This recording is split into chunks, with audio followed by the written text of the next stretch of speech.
నారాయణం నమస్కృత్య నరం చైవ నరోత్తమం దేవీం సరస్వతీం వ్యాసం తతో జయముదీరయేత్. హరి ఓం. పరమేశ్వర స్వరూపమైన సభకి నమస్కారం. కొన్ని కోట్ల జన్మల అదృష్టం ఉంటే ఇటువంటి పట్టాభిషేక సమయంలో బయలుదేరేటప్పుడు కేవలం నడవడం కాకుండా నా తాపత్రయం, మా అందరి తాపత్రయం ఏమిటంటే ఆడవాళ్ళందరూ కూడా ఎన్ని జన్మలెత్తినా వాళ్ళ సుఖ సంతోషాలన్నీ ఆ పసుపు కుంకాల్లోనే ఉంటాయి. అందుకని వాళ్ళ పసుపు కుంకాలు ఈశ్వరుడి అనుగ్రహంతో అలా నిలబడాలి. వాళ్ళకి చక్కటి పిల్లా పాపలతో మాకు ఇటువంటి భర్త, ఇటువంటి పిల్లలు అని వాళ్ళు పొంగిపోవాలి. అందుకోసం అని చెప్పి ఏం చేశామంటే సువాసినులందరితోటి పట్టాభిషేకానికి వచ్చినప్పుడు, కృష్ణ పరమాత్మ ఇంద్రప్రస్థానికి వచ్చినప్పుడు వాళ్ళందరూ పరిమళ ద్రవ్యాల్ని జల్లుతారు. అందుకని రేపు మీ అందరూ పాత్ర తెచ్చుకుంటే అందులో గంధపు జలాలు పోస్తారు. మీరు పోసేయక్కర్లేదు, వరదల కింద చేతిలో నీళ్లు ముంచి ఇలా చల్లుతూ నడిస్తే చాలు. రాజసూయ యాగం అన్నది యాగం చెయ్యాలి అని తలపెట్టారు.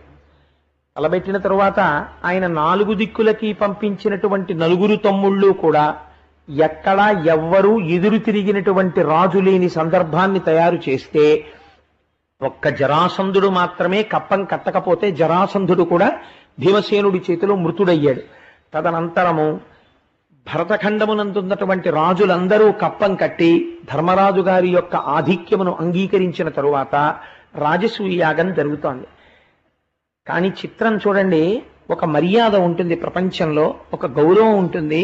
ఎంత అందమైన ఏర్పాట్లు చేశారో. మన ఇంట్లో ఒక పెళ్లి జరిగిందనుకోండి, ఒక శుభకార్యం జరిగిందనుకోండి, అసలు చెయ్యవలసినటువంటిది ఇది. మనం ఒక్కసారి పోతన గారు, వ్యాస భగవానుడు అంత కష్టపడి ఎందుకు ఇచ్చారంటే ఇంటికొచ్చినటువంటి వారిని ఆదరించడం, వెళ్ళేటప్పుడు క్రమశిక్షణ పాటించడంలో ఉంటుంది. ధర్మరాజు గారు పదవులు నిర్ణయించాడు. రాజసూయాగంలో ఎవరెక్కడుండాలో, ఎలా ప్రవర్తించాలో బంగారు నాగళ్లు పెట్టి భూమి దున్నాడు. అర్ధిజాతము కోరినట్టి వస్తువులెల్ల తగపంచియుడగ రాధాతనూజు సరసాన్న పానాది సకల పదార్థముల్ పాకముల్ చేయింప పవనతనయు పంకజోదురు వద్ద బాయక పరిచర్య తవిలికావింప వాసవతనూజు సవన నిమిత్తంబు సంచిత ద్రవ్యంబు పింపుతో వేగ తెప్పింప నకులు దేవగురు వృద్ధ దాత్రీ సురావలులను అరసి పూజింప సహదేవుడు అఖిల జనుల బొలుచు మృష్ణాన్నతతుల తృప్తులను చేయ ద్రౌపదిని నియమించ ధర్మసుతుడు. రాజసూయ యాగానికి వచ్చినటువంటి వాళ్ళందరికీ సక్రమమైనటువంటి మర్యాదలు జరగడం కోసం ఎవరెవరు ఏ పనులు చెయ్యాలో ధర్మరాజు గారు నిర్ణయించారు.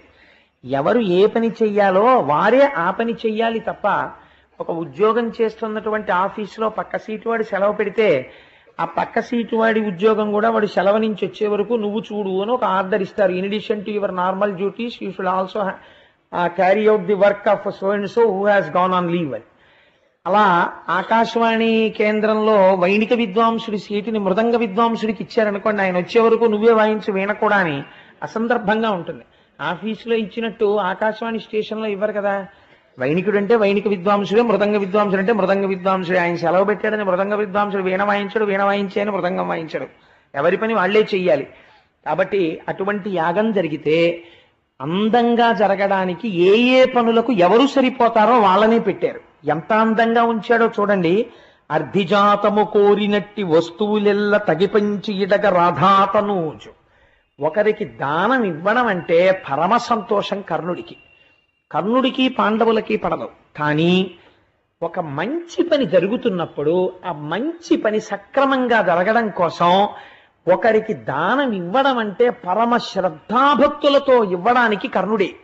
అందుకని ధర్మరాజు గారంతటి వారు ఎవరిని పెట్టారో తెలుసా అండి? దానాలు చెయ్యడానికి రాజసూయాగంలో తన తమ్ముళ్ళెవ్వరినీ పెట్టలేదు. ఎంత నిష్పక్షపాతంగా ఇచ్చాడో చూడండి పదవులు.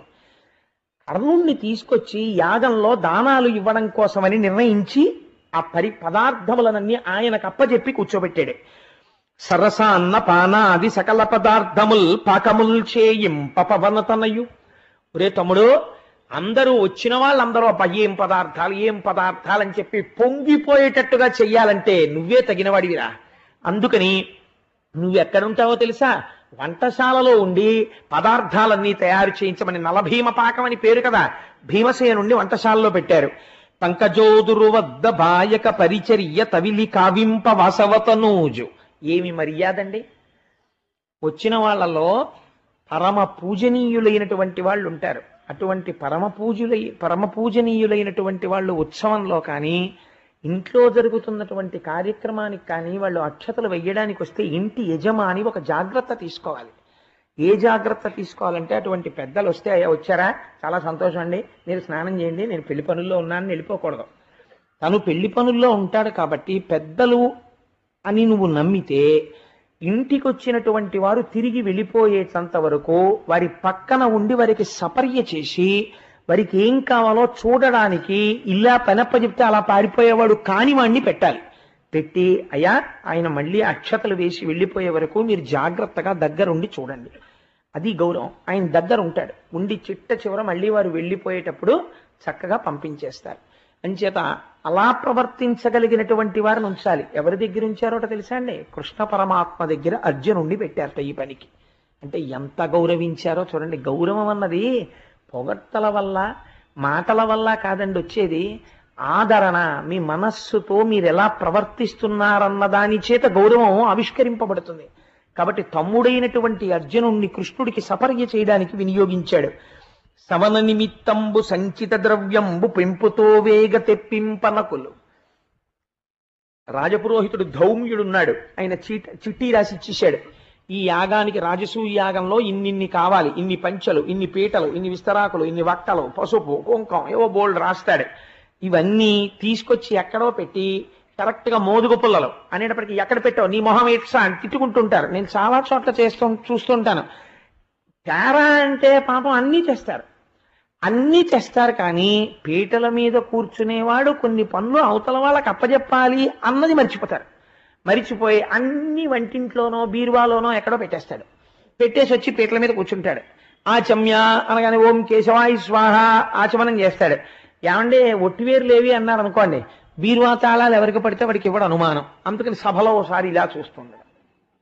అంటే మొత్తం సభకి అమర్యాదది. ఇందులో నాకు నమ్మకస్తుడు ఎవడు అంటే మిగిలిన వాళ్ళందరూ అపనమ్మకం వాళ్లే లెక్క.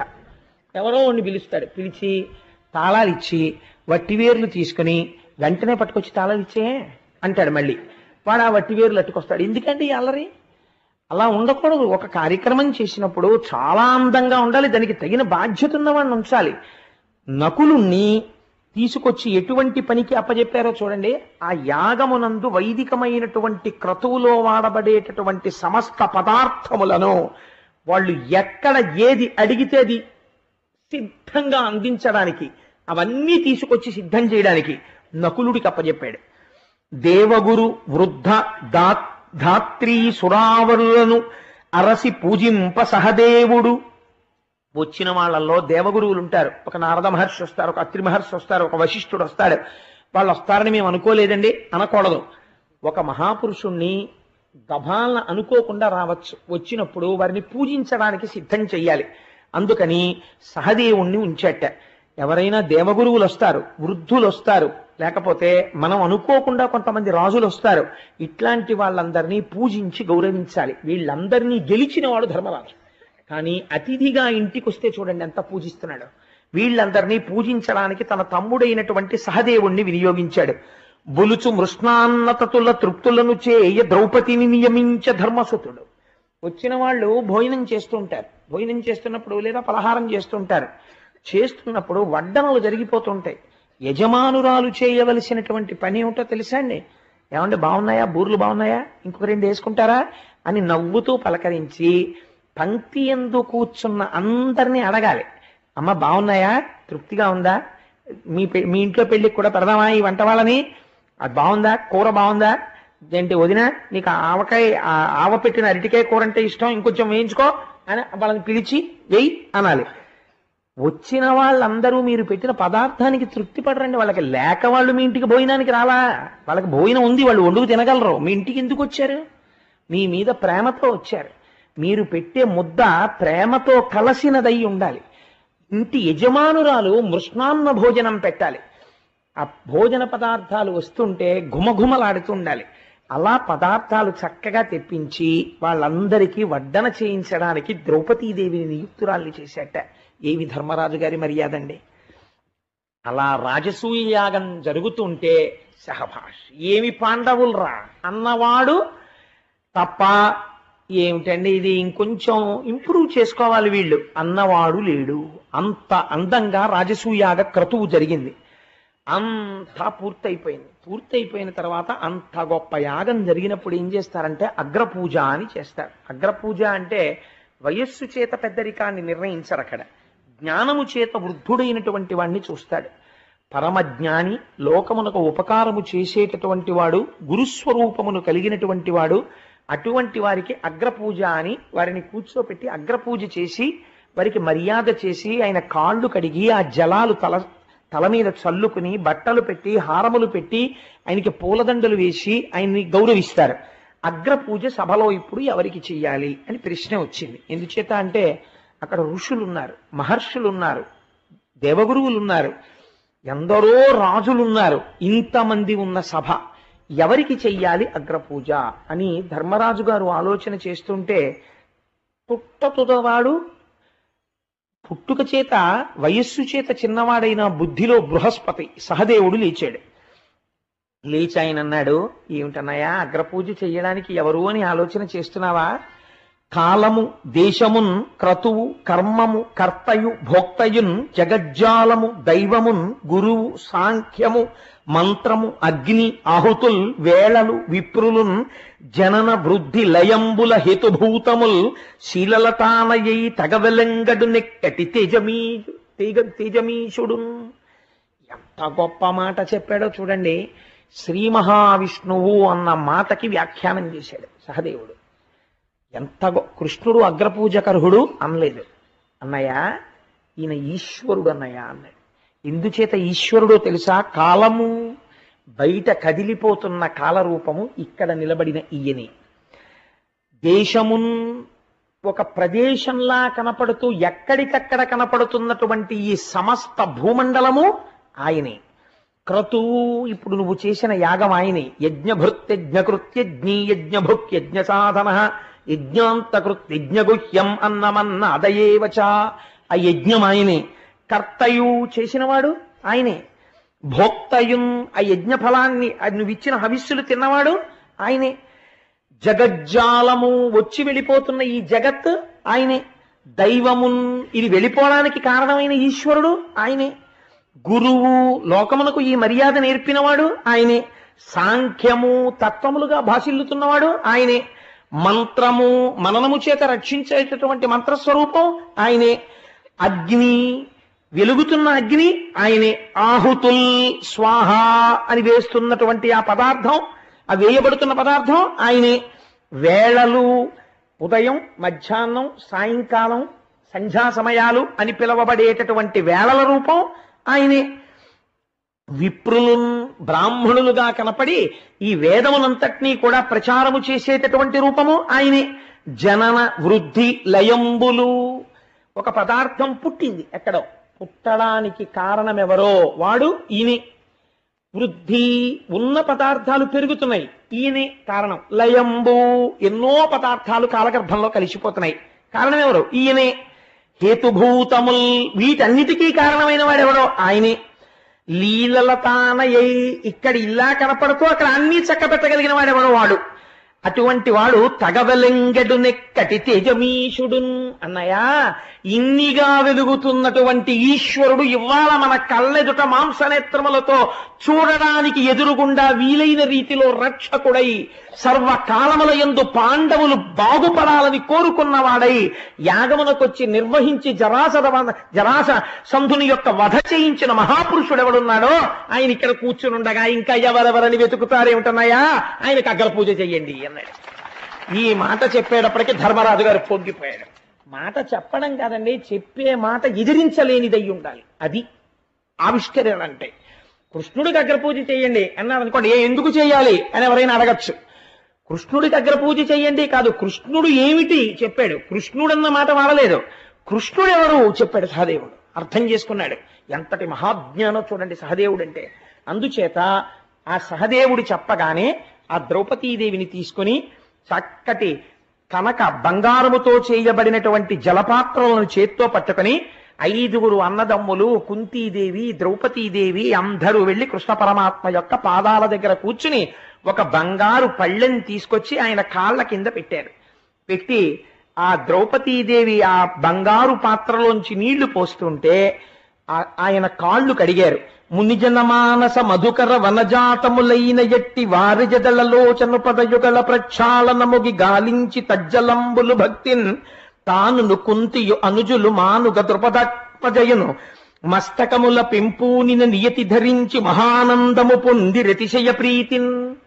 ధర్మరాజు గారు కాళ్ళు కడుగుతుంటే 4 అన్నదమ్ములు పుష్పాలు వేస్తూ నమస్కరిస్తూ కూర్చుంటే ద్రౌపదీదేవి నీళ్లు పోస్తే ఆ కృష్ణ పరమాత్మ కాళ్ళు కడిగి పళ్ళెంలోకి వచ్చినటువంటి ఆ పాద ప్రక్షాళన జలాన్ని తీసుకుని ధర్మరాజు గారు తన శిరస్సు మీద చల్లుకుని కుంతీదేవి శిరస్సు మీద, ద్రౌపదీదేవి శిరస్సు మీద, తమ్ముళ్ల శిరస్సుల మీద నీళ్లు చల్లాడు. చల్లి చెంచత్కాంచిన రుచిరోదంచిత వస్త్రముల నూతనార్క ప్రభల్మించిన రత్నంబుల పూజించన్ ధర్మజుండు కృష్ణు జిష్ణు సహిష్ణు. చల్లటి వస్త్రద్వయాన్ని తీసుకొచ్చి కృష్ణ పరమాత్మకి బహూకరించి ఆయన మెడలో అపర సూర్య భగవానుడా అన్నట్లుగా వెలిగిపోతున్నటువంటి హారములు తెచ్చి ఆయన మెడలో వేసి ఆ కృష్ణ పరమాత్మకి సమర్పించి ఆయనకి తాంబూలమిచ్చి తమ తమ శిరస్సులు ఆయన పాదములకు తగిలేటట్టుగా పరమ వినయంతో 5గురు అన్నదమ్ములు నమస్కరించి చేతులు కట్టుకుని ఆయన పక్కన నిలబడ్డారు అగ్రపూజ చేసి. సభలో ఉన్న వాళ్ళందరూ పొంగిపోయారు. కాలం మూడిన వాడు ఒకడు ఉంటాడు, వాడికి ఈశ్వర ధిక్కారం ప్రారంభం అవుతుంది.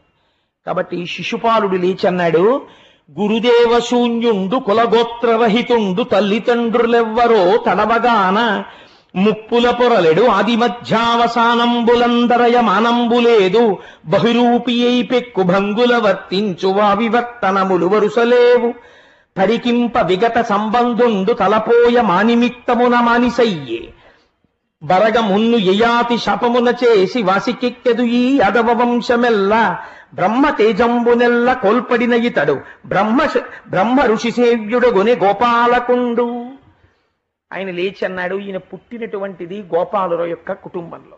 అసలు ఇంకా మాట్లాడితే అసలు ఈయన ఎక్కడ పుట్టాడో ఆవిడకి తెలియదు. కొంతమంది అంటారు దేవకీ వసుదేవులకు పుట్టారంటాడు, చాలా మంది అంటారు అసలు కళ్ళు తెరిచేటప్పటికి యశోదానందుల దగ్గర ఉన్నాడంటారు. ఎక్కడ పుట్టాడో ఆవిడకి తెలియదు. ఈయన కులం తెలియదు, గోత్రం తెలియదు, వావి లేదు, వరస లేదు. ఎంతమంది గోపకాంతలతో రమించాడో, ఎంతమందితో తిరిగాడో, ఇది నడువడి అని చెప్పడం కుదరదు. కానీ ఇందులోనే ఆంతరముగా స్తోత్రం కూడా చేశాడు. ఇది నడువడి అని చెప్పడం కుదరదు, అలా ప్రవర్తిస్తూ ఉంటారు. అటువంటి వాడు, వావి వరసలు లేనివాడు, మానమర్యాదలు ఎరుగనివాడు, ఇటువంటి వాడికి అగ్రపూజ. సభలో వీడికన్నా తగినవారు లేరా? కృష్ణుడికి అగ్రపూజ ఏమిటి? ఇటువంటి కృష్ణుడు అగ్రపూజ అందుకున్నందుకు గాను ఇప్పుడే కృష్ణుడిని శిక్షిస్తాను అని తన గదాదండం తీసుకుని కృష్ణుడి మీదకి వెడుతున్నాడు. వెడుతుంటే కృష్ణ పరమాత్మ చూసి ఒక చిరునవ్వు నవ్వి వెంటనే సుదర్శన చక్రాన్ని స్మరించి ఆ చక్రాన్ని శిశుపాలుడి మీదకి ప్రయోగించారు. 100 తప్పులు పూర్తయిపోయాయి. మేనత్తకి మాటిచ్చారు 100 తప్పుల వరకు కాపాడతాను అని. ఆ అధిక్షేపణతో 100 తప్పులు పూర్తయ్యాయి. సుదర్శన చక్రాన్ని ప్రయోగించగానే అది శిశుపాలుడి యొక్క కుత్తుక కత్తిరించి కింద పడిపోయింది. ఆ తల కింద పడిపోగానే సభలో హాహాకారాలు మిన్నుముట్టాయి. అందరూ కూడా శ్రీకృష్ణ పరమాత్మ జోలికెళ్ళి దుర్మార్గుడు మరణించాడు అన్నారు. తదనంతరము అవబృధ స్నానము అని చేస్తారు. యాగం అంతా పూర్తయిపోయిన తర్వాత యాగకర్తలందరూ వెళ్లి స్నానం చేస్తారు. అలా చక్కగా నదీ జలాలలో అవబృధ స్నానం చేసి తిరిగి వచ్చి పరమ సంతోషంగా ధర్మరాజు గారు రాజ్యం ఏలుతున్నాడు. కృష్ణ పరమాత్మ తిరిగి ద్వారకా నగరాన్ని చేరుకుంటున్నారు. ఈలోగా సాళ్వుడనబడేటటువంటి ఒక రాజు, నేను కొద్దిగా సంక్షిప్తం చేస్తున్నాను ఇవాళ. సాళ్వుడనబడేటటువంటి రాజు కృష్ణ పరమాత్మ మీద పెంచుకున్న ఆగ్రహం చేత పరమశివుడి గురించి ఘోరమైన తపస్సు చేశాడు. ఎంత ఘోరమైన తపస్సు అంటే రోజుకి గుప్పెడు మట్టి మాత్రమే తినేవాడు. తిని తపస్సు చేసి పరమశివుడు ప్రత్యక్షమైతే కడుపులో కార్పణ్యం పెంచుకున్నవాడు ఎంత తపస్సు చేస్తే ఉపయోగం ఏమిటండి? తన ఇచ్చ వచ్చినట్టుగా తిరిగేటటువంటి విమానం కావాలని అడిగాడు. అడిగితే పరమశివుడు అలాగే తీసుకుపోని మయుణ్ణి పిలిచి ఒక విమానాన్ని నిర్మించి ఇచ్చాడు. దానికి సౌభకము అని పేరు. ఆ విమానం ఎక్కి ద్వారకానగరం మీదకొచ్చి ద్వారకానగరంలో ఉండేటటువంటి అంతఃపురము యొక్క కుడ్యములను గోపురములను తన గదాదండంతో తొలగతోస్తూ నానా అల్లరి ప్రారంభం చేశాడు. వెంటనే అక్కడ ఉండేటటువంటి ప్రద్యుమ్నుడు, సాంబుడు మొదలైనటువంటి వారు యుద్ధాన్ని ప్రారంభం చేశారు. గొప్ప యుద్ధం జరుగుతోంది. ఈలోగా కృష్ణ పరమాత్మ చేరుకున్నారు. దుర్నిమిత్తములు కనబడ్డాయి. రావణాసురుడు మాయాసీతని సృష్టించినట్టు ఈ సాళ్యుడు కూడా మాయావసుదేవుణ్ణి సృష్టించి కృష్ణ పరమాత్మ యొక్క కళ్ళ ఎదుటే ఆ వసుదేవుణ్ణి సంహరించాడు. ఆయన మాయావసుదేవుడు తన మాయతో సృష్టించాడు. కృష్ణ పరమాత్మ అంతటి వారు తండ్రి మరణిస్తే ఎలా ఖిన్నుడవుతారో అలాగే ఖిన్నుడయ్యారు. మిగిలిన వాళ్ళు చెప్పారు ఇది జరిగేది కాదు, వసుదేవుడు లోపలే ఉన్నాడని. అప్పుడు ఆయన సుదర్శన చక్రాన్ని ప్రయోగిస్తే ఆ సాళ్వుడు కూడా మరణించాడు. ఆ విమానము తుత్తునీయలైపోయింది. తదనంతరము దంతవక్తుడు వచ్చాడు. ఆ దంతవక్తుడిని కూడా సంహరించారు. శిశుపాల దంతవక్తుడు ఇద్దరూ మరణించిన తరువాత వారిలో ఉన్న తేజస్సు పైకి లేచి కృష్ణ పరమాత్మలో కలిసిపోయింది. ఎక్కడ విన్నారు మీరు ఇది? తృతీయ చతుర్థ స్కంధములలో ఆ మహానుభావుడైనటువంటి ఆ శ్రీ మహావిష్ణువు యొక్క ద్వారపాలకులైన జయ విజయులకి ఇయ్యబడినటువంటి శాపవశం చేత వాళ్ళు 3 జన్మలలో రాక్షసులుగా జన్మించాలి. కాబట్టి ఈ జన్మలో శిశుపాల దంతవక్తులుగా జన్మించి వారిరువుడు కూడా శ్రీకృష్ణ పరమాత్మలో లీనమైపోయారు. అయిపోయిన తరువాత మనకి పరమోత్కృష్టమైనటువంటి ఆఖ్యానము, ఎందుకంటే నేను భాగవతాన్ని పూర్ణము అయిపోయిందన్న మాట వాడకూడదు కాబట్టి భాగవతము పూర్ణమైనది అని ఒక మాట చెప్పి ఇవాళతో ప్రవచనం పూర్తయిపోయింది, స్వస్తి అని నేను అనవలసిన రోజు దగ్గరికి వచ్చేస్తోంది 2-3 రోజుల్లో. అందుకని నేను తొందరగా కొంత పూర్తి చేయవలసిన అవసరం ఉంది. కాబట్టి ఇవాళ సర్వోత్కృష్టమైనటువంటి కుచేలోపాఖ్యానాన్ని ఆవిష్కరించే ప్రయత్నం చేస్తాను. పరమాత్మ శ్రీకృష్ణుడు ఒకనాడు రుక్మిణీదేవి యొక్క మందిరంలో కూర్చున్నాడు. ఎంతో సంతోషంగా రోజులు గడిచిపోతున్నాయి. 16,000 మంది భార్యలు, అష్టమహిషులు, అందరితో ఏకకాలమునందు ఇన్ని రూపములతో అందరినీ సంతోషపెడుతూ కాలం గడుస్తోంది. కానీ కృష్ణ భగవానుడితో కలిసి చదువుకున్నటువంటి ఒక వ్యక్తి ఉన్నాడు. ఆయన పేరు కుచేలుడు. కానీ మనకి సంప్రదాయంలో ఒక తప్పు కథ ప్రచారంలో ఉంది కుచేలుడు గురించి. అది ఎలా వచ్చిందో నాకు తెలియదు. కృష్ణుడికి తెలియకుండా కుచేలుడేదో అటుకులు తినేశాడు ఒకరోజు అరణ్యంలో, అందుకే అంత దరిద్రం అనుభవించాడు. ఆ తర్వాత ఏదో కృష్ణ పరమాత్మ ఆయనకి ఐశ్వర్యం ఇచ్చారు అని అంటారు. కానీ భాగవతంలో కుచేలుడు గురించి అలా చెప్పలేదు. కుచేలుడు గురించి ఎంత గొప్పగా మాట్లాడారంటే వ్యాసుల వారు, ఎంత గొప్పగా మాట్లాడారో పోతన గారు మీరు అవతరించండి. ఆయన అంటారు, అనుడు వేదవ్యాసు తనయుడా అభిమన్యు తనయు చూచి ఇట్లనియ ప్రీతి నరవరా గోవింద సఖుండు కుచేలుండు నానొప్ప విప్రుండు మనధనుడు విజ్ఞాని రాగాది విరహిత స్వాంతుండు శాంతుండు ధర్మవత్సలుడు ఘనుడు బ్రహ్మవేత్త దారిద్ర్యంబు బాధింప వరుల కార్పణ్య బుద్ధి నడుగబోవక తనకు తానబ్బినట్టి కాసు 10,000 నిష్కముల్ కాతలంచి ఆత్మ మోదించి పుత్ర దారాభిరక్ష ఒక విధంబుగ చేయుచునుండునంత. అంత గొప్ప విశేషణాలు వేశారు కుచేలుడికి. కుచేలుడు ఎటువంటి వాడు అంటే అనుడు వేదవ్యాసతనయుడు. వేదవ్యాసతనయుడు అంటే వ్యాసుడు కుమారుడైన శుకుడు చెప్తున్నాడు. ఎవరితోటి? అభిమన్యుతనయు చూచి ఇట్లనియ ప్రీతి. అభిమన్యుడి యొక్క కుమారుడైన పరీక్షిత్తుని చూసి చెప్తున్నాడు. ఏమని? నరవరా, ఓ రాజా నీకు చెప్తాను విను. ఆ కుచేలుడు ఎటువంటి వాడో నీకు తెలుసా? గోవింద సఖుండు కుచేలుండు నానొప్ప విప్రుండు మానధనుడు. అపారమైనటువంటి మానాభిమానములు కలిగినటువంటి వాడు. యాచన చెయ్యడానికి సిగ్గు విడిచిపెట్టాలి. సిగ్గు విడిచిపెట్టిన వాడు కాడు, మానాభిమానములున్నవాడు. నానొప్ప విప్రుండు, గొప్ప బ్రాహ్మణ తేజస్సున్నవాడు. నానొప్ప విప్రుండు మానధనుడు విజ్ఞాని నీరాగ విరహిత స్వాంతుండు శాంతుండు ధర్మవత్సలుడు ఘనుడు. ఆయన అభిమానము, రాగములు, నా కొడుకు, నా కూతురు, నా భార్య ఇలాంటి అనుబంధాలకి అతీతంగా నిరంతరము బ్రహ్మమునందు రమించేటటువంటి మనస్సున్నవాడు. ఈశ్వరుణ్ణి లోకమునందు దర్శనము చేయగలిగినటువంటి సమర్థుడు. అందుచేత విజ్ఞాని రాగాది విరహిత స్వాంతుండు శాంతుండు ధర్మవత్సలుడు ఘనుడు. ధర్మం అంటే మహా ఇష్టం మహానుభావుడికి. ధర్మవత్సలుడు ఘనుడు. విశేషించి ఆయన బ్రహ్మవేత్త, విజితేంద్రియుండు, ఇంద్రియములను గెలిచినవాడు. ఇంద్రియములను గెలవడం అంటే మాటలు కాదండి. వ్యాసుల వారు కితాబులు ఇచ్చారు కుచేలుడికి. ఇంద్రియాల్ని గెలిచాడయా కుచేలుడు అని. విజితేంద్రియుండు, బ్రహ్మవేత్త, గొప్ప బ్రహ్మజ్ఞాని కుచేలుడు. బ్రహ్మవేత్త, దారిద్ర్యంబు బాధింప, కార్పణ్య బుద్ధి ఒరులతా నడుగపోవక తనకు తానబ్బినట్టి కాసు 10,000 నిష్కముల్గా తలంచి ఆత్మ మోదించి పుత్ర ధరాభిరక్ష ఒక విధంబుగ చేయుచునుడునంతా. తనకి లేదు అని ఉన్నవాడెవరైనా కనపడి తనకి నమస్కరిస్తే చెయ్యి చాపి ఇలా అడగడం తెలియనివాడు. తనకి ఏమీ లేకపోయినా ఆ దరిద్రంతో తృప్తిలో ఉన్నవాడు. చాలు నాకు ఈశ్వరుడి పాటిచ్చాడంటాడు. ఏమి ఇచ్చాడు? ఏమీ లేదు. ఏమీ లేకపోయినా నాకు అన్నీ ఉన్నాయని తృప్తి పడిపోతాడు. నాకు ఈశ్వరుడు ఇది ఇవ్వలేదు అని అనడము తెలియనివాడు. అంతటి మహాభక్తుడు. కాబట్టి ఆత్మ మోదించి పుత్ర ధరాభిరక్ష ఒక విధంబుగ చేయుచునుండునంతా. కాసు 10,000 నిష్కముల్గా తలంచి, తనంత తాను ఒక కాసు దొరికిందనుకోండి, 10,000 రూపాయలు ఈశ్వరుడిచ్చినట్టుగా తృప్తి పడిపోయి దానితోనే ఉన్న దానితో భార్యా బిడ్డల్ని పోషించుకుంటూ పరమ తృప్తితో జీవితాన్ని గడుపుకున్నటువంటి బ్రహ్మజ్ఞాని, మహాభక్తుడు, గోవింద సఖుడు, మహానుభావుడు కుచేలుడు. అటువంటి కుచేలుడు ఒకానొకనాడు ఇంత దరిద్రం అనుభవిస్తున్నా ఎన్నడూ కృష్ణ భగవానుడి దగ్గరికి కూడా వెళ్ళి చెయ్యి చాపి కృష్ణ నాకు సహాయం చేస్తావా అని అడగడము తెలియనటువంటి వాడైన. అటువంటి వాణ్ణి ఒక రోజున భార్య పిలిచి అంది. ఆవిడ అనురక్త. ఎలా కుచేలుడు ప్రవర్తిస్తాడో అలా ప్రవర్తించగలిగినటువంటి సహధర్మచారిణి, గొప్ప భాగవత ధర్మం తెలుసున్నటువంటి తల్లి.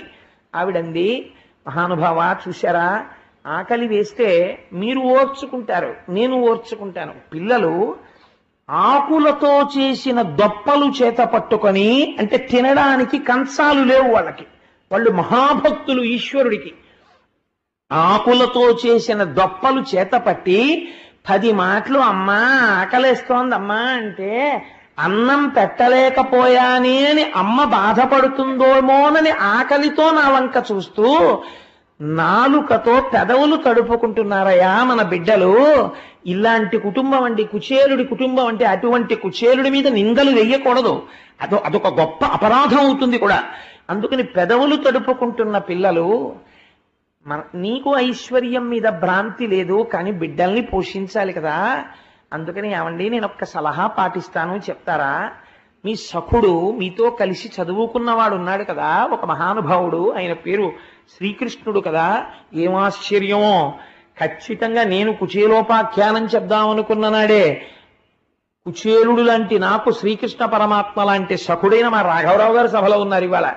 అందుచేత ఆయన విశాఖపట్నం నుంచి వచ్చారు నన్ను అనుగ్రహించడానికి కృష్ణస్వరూపంతో.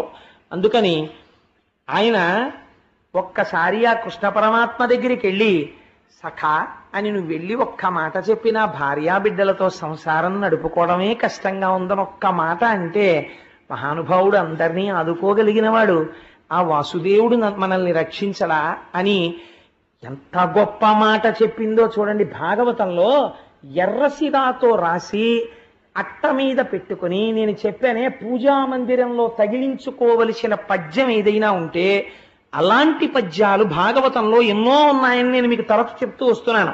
వాటిలో ఇదొకటి. ఆవిడ ఏం చెప్పిందో చూడండి.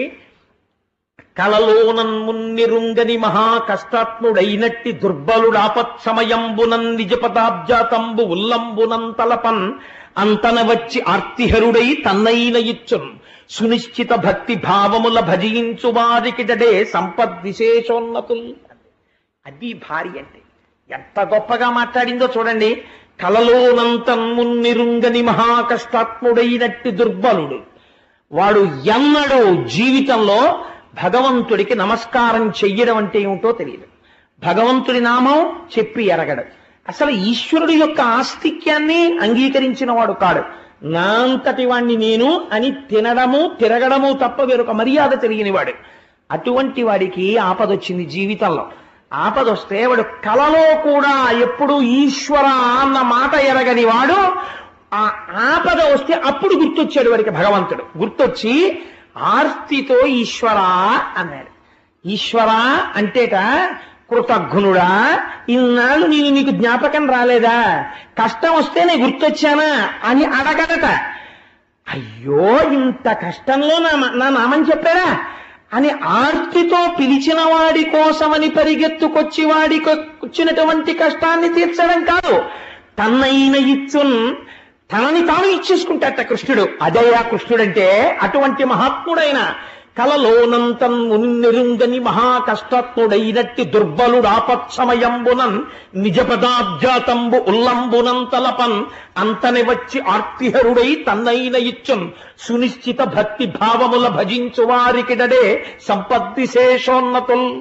అలాంటి వాళ్ళకే ఎప్పుడో ఒక్కసారి ఈశ్వరాన్ని నమ్మి పిలిచినంత మాత్రం చేత ఆర్తి తీర్చి తనని తానిచ్చేసుకుంటున్నాడే.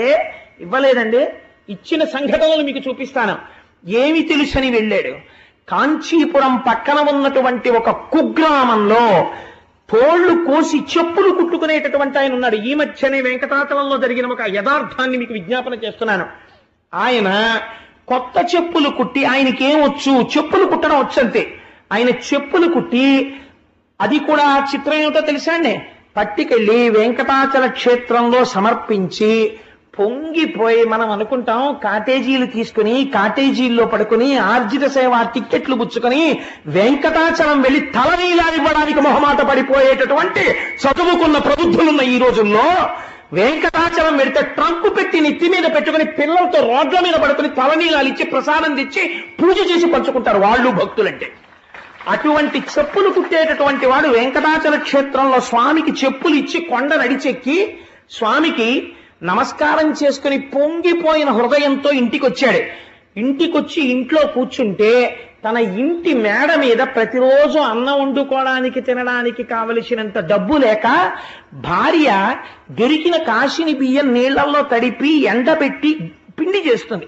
ఆ పిండి ముద్దలన్నా చేసుకుంటారు, సంకట అంటారు, సంకటన్నా చేసుకుంటారు, అట్టుముక్కలు పోసుకు తింటారు వాళ్ళు. దానికోసం పిండి ఆరబోసింది. భార్య పిండి తీద్దామని మేడెక్కింది. ఆ పైకెక్కి చూసింది. మేడంటే వాళ్ళకి మేడ ఉంటుందా, ఆ ఉన్నటువంటి పాక మీద బట్ట లాంటిది వేసి చిన్న మంచె మీద ఆ పిండి పోసింది, కుక్కలు అవి వచ్చి తినేయకుండా. ఆవిడ మళ్ళీ వెళ్ళి ఆ పిండి తీద్దాం అనుకుంది. ఆ పిండి మీద ఒక పాదం కనపడింది ఆవిడికి. రేఖా మజధ్వజ సుధాక లసాత పత్ర వజ్రాంకుశాంబురుహ కల్పక శంఖచక్రై భవ్యైరలంకృత తలౌ పరతత్వ చిహ్నై శ్రీ వెంకటేశ చరణౌ శరణం ప్రపద్యే. పద్మరేఖ, శంఖరేఖ, చక్రరేఖ, అంకుశము, అమృతపాత్ర వీటన్నింటితో కలిసి వెలిగిపోతున్న పాదముద్ర ఒకటే ఆ పిండి మీద కనపడింది. ఆవిడ చూసి ఆ పాదముద్ర చూసి పొంగిపోయి ఏమిటి పాదముద్ర అని భర్తకి చెప్పింది. ఆయన వచ్చి చూసి ఈ ముద్ర చూస్తుంటేనే అవ్యాజమైన ఆనందం వస్తోంది. పెద్దలు పంతులు గారిని ఎవరినన్నా తీసుకొస్తానని తీసుకొచ్చి చూపించాడు. తీసుకొస్తే ఆయన చూసి అయ్య బాబోయ్ ఇది వెంకటేశ్వరుడి పాదం రా అన్నాడు. వెంకటేశ్వరుడి పాదం పిండి మీద పెడితే ఆయన ఏం చేశాడో తెలుసా అండి, నాకేమొచ్చు, నా స్వామికి వచ్చి చెప్పిస్తాను. నా స్వామి కాలి సైజు తెలిసింది. మొన్న ఇంత చెప్పులే పట్టుకెళ్ళా, ఈ సైజుకి సరిపడ చెప్పు చెక్కుతానని ఒక తోలు పట్టుకొచ్చి తాను చెప్పులమ్ముకు బ్రతకవలసిన వాడు ఉన్న తోలు దాని మీద పెట్టి కోసేశాడు. ఒక్క చెప్పుకే సరిపోయింది.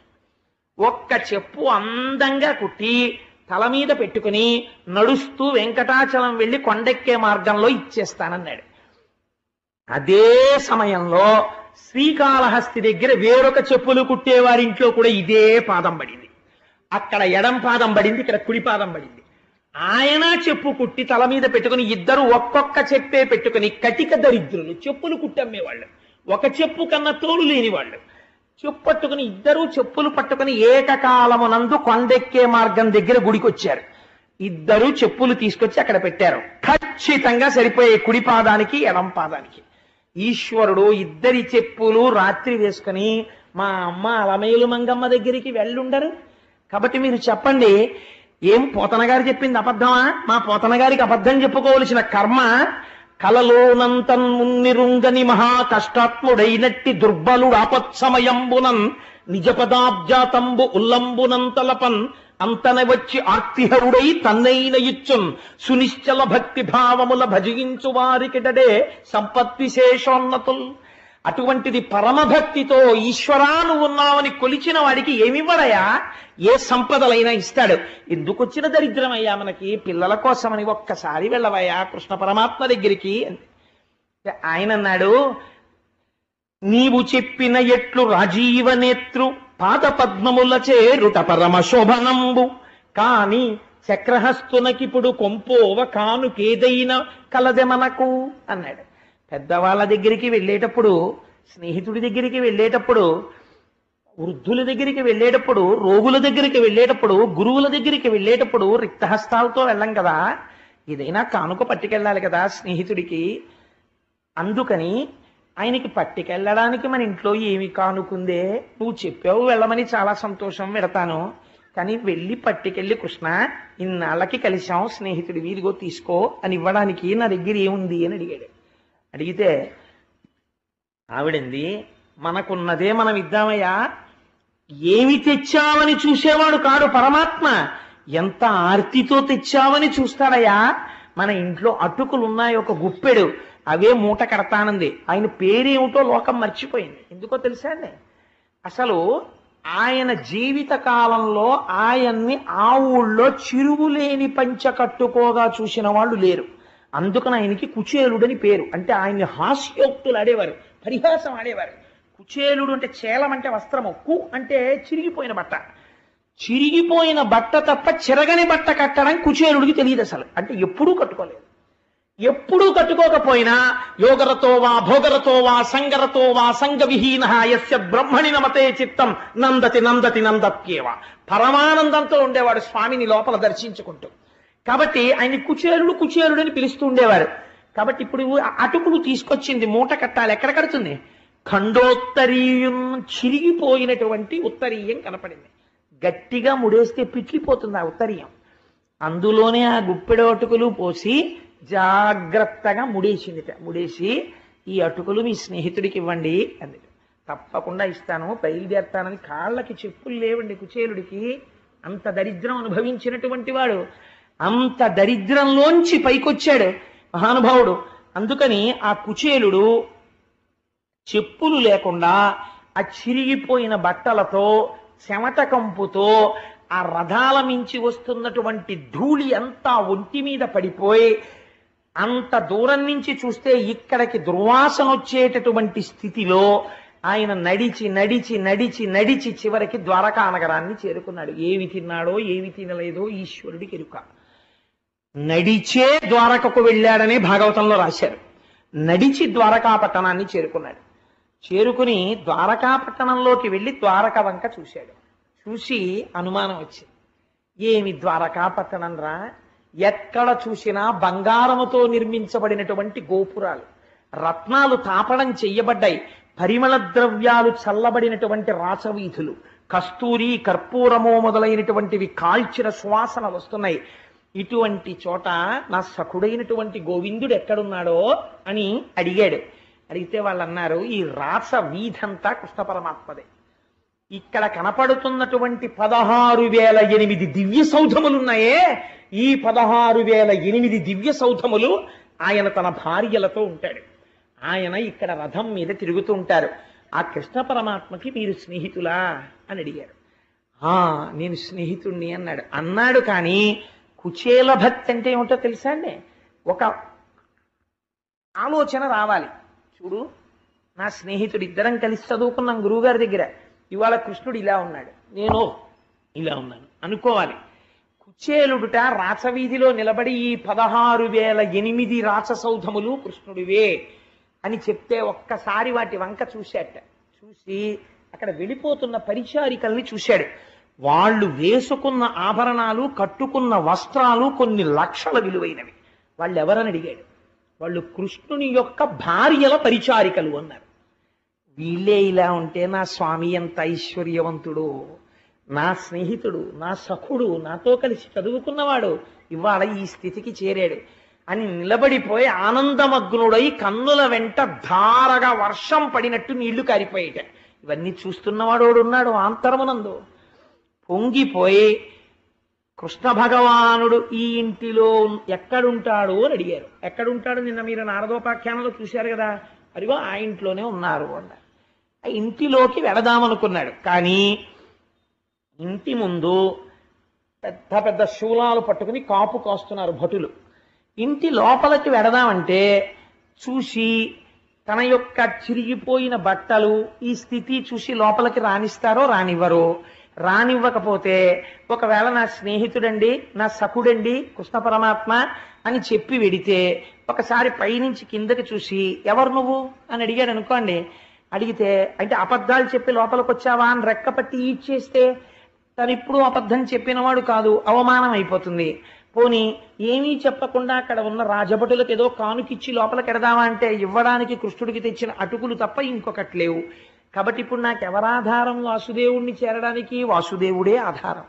ఆ పరమాత్మ నన్ను చూసి అలా మిన్నకుండేటటువంటి వాడు, అలా అమర్యాదగా ప్రవర్తించేవాడా నా తండ్రి? అలా ఉండడు. నా సఖుడు మర్యాద తెలుసున్నవాడు, ఆయనే నన్ను గుర్తుపడతాడు. ఆయన నన్ను గుర్తుపట్టడమే నా ప్రవర్తనకి, నా మంచితనానికి నిదర్శనమవుతుంది. నేను ఎవ్వరినీ అడగను అని ఆ సౌధము దగ్గరికి వెళ్ళి ఒక్కసారి ఆ తెర తీసి ఆ భటుల దగ్గరికి నిలిపించున్నాడు. ఎవరు కావాలండి అని అడిగారు. అడిగితే నేను కృష్ణ పరమాత్మ స్నేహితుణ్ణి అన్నాడు. వాళ్ళు ఒక్కసారి ఎగాదిగా చూశారు. ఈయన్ని చూస్తే పాపం ఆయన చాలా దయనీయమైన స్థితిలో కనపడ్డాడు. కానీ ద్వారకానగరంలో ఉన్న కృష్ణ పరమాత్మ ఎటువంటి వాడో అక్కడ ఉన్న వాళ్ళకి తెలుసు. కాబట్టి వెంటనే ఆయన బ్రాహ్మణుడు కుచేలుడు వచ్చాడు. ఆయన ఎలా ఉంటే మనకెందుకు, కృష్ణుడి సఖుండని చెప్తున్నాడు, మనం వారి దగ్గరికి తీసుకెళ్ళాలి అని అక్కడ ఉన్నటువంటి ద్వారపాలకులు వెళ్ళి కృష్ణ పరమాత్మతో చెప్పారు. అయ్యా మీ కొరకని ఎవరో చాలా పేద బ్రాహ్మణుడు మీ స్నేహితుట్ట వచ్చారు, అక్కడ నిలబడ్డారు ద్వారం దగ్గర అన్నారు. అప్పటికి కృష్ణ పరమాత్మ చేస్తున్న పని ఏమిటో తెలుసా అండి? ఆ గదిలోకి ఎవరూ ప్రవేశించారు. ఎంతో ముఖ్యులైన వాళ్ళు వస్తేనే అక్కడికి సమాచారం పెడుతుంది. ఆయన తన శయన మందిరమునందున్నాడు. అది కూడా రుక్మిణీదేవి యొక్క మందిరంలో ఉన్నాడు. అప్పుడు పట్టుపాన్పున తల కింద చేయి పెట్టుకుని ఎంతో సంతోషంగా రుక్మిణీదేవితో ఏదో పరిహాసాలు ఆడుతున్నాడు. అమ్మవారు ఎంతో సంతోషంగా ఆయన కాళ్ళు ఒత్తుతోంది. లక్ష్మీ మహీతద నిరూప నిజానుభావ నీలాది దివ్య మహిషీకర పల్లవానాం ఆరుణ్య సంక్రమణత కిల సాంద్ర రాగౌ శ్రీ వెంకటేశ చరణౌ శరణం ప్రపద్యే అన్నట్టుగా అమ్మవారి ఎర్రటి చేతులతో ఒత్తుతుంటే నల్లటి మబ్బులాంటి కృష్ణ పరమాత్మ యొక్క కాళ్ల మీద ఎర్రటి కాంతులు పడుతుంటే ముత్యాల్లాంటి పళ్ళు కనపడేటట్టుగా కాంతులీనుతున్న నవ్వులతో రుక్మిణీదేవితో హాస్యోక్తులు ఆడుతున్నాడు. వచ్చినటువంటి భటుడు అయ్యా ఒక్కసారి మీతో మాట్లాడాలన్నాడు. తెర తీసి ఏమిటి అని ఇలా తెర తీసి చూశాడు. చూసేటప్పటికి భటుడితో మాట్లాడదామని తెర తీశాడు. దూరంగా అక్కడ నిలబడి రాజద్వారం దగ్గర కుచేలుడు అలా నిలబడి ఉన్నాడు. చూశాక అంత దూరంలో చూడగానే కనిడాయంచనునంత కృష్ణుడు దళ కంజక్షుడ పేద విప్రుని కృషీభూతాంగు జీర్ణాంబరున్ అశ్రాంత దరిద్ర పీడితు కృషీభూతాంగు జీర్ణాంబరున్ ఘన తృష్ణాచుర చిత్తు హాస్య నిలయున్ ఖండోత్తరీయున్ కన్కుచేలునికని అల్లంతనే సంభ్రమ విలోలుండై దిగెంతల్పమున్. నాకు నిజంగా కృష్ణ పరమాత్మ వచ్చిన సన్నివేశం ఇక్కడ కనపడుతుంటే నాకు ఆ పద్యమే తడబడిపోతోంది. నిజంగా ఆయన మాననీయత చూడండి. కనిడాయంచనునంత కృష్ణుడు దళత్కంజక్షుడ పేద విప్రుని. దళత్కంజాక్షుడు ఆ చూపులలో ఉన్న అందాన్ని ఆ కళ్ళలో చూపిస్తున్నారు. తామర రేకులు ఎలా ఉంటాయో అటువంటి కన్నులతో ఉన్నాడు. భార్యతో పరిహాసం ఆడుతున్నాడు. తెర తీసి భటుడిని చూసి ఇంకా భటుడితో మాట్లాడలేదు, ఇలా చూశాడు. కుచేలుడు కనపడ్డాడు అంత దూరంలో.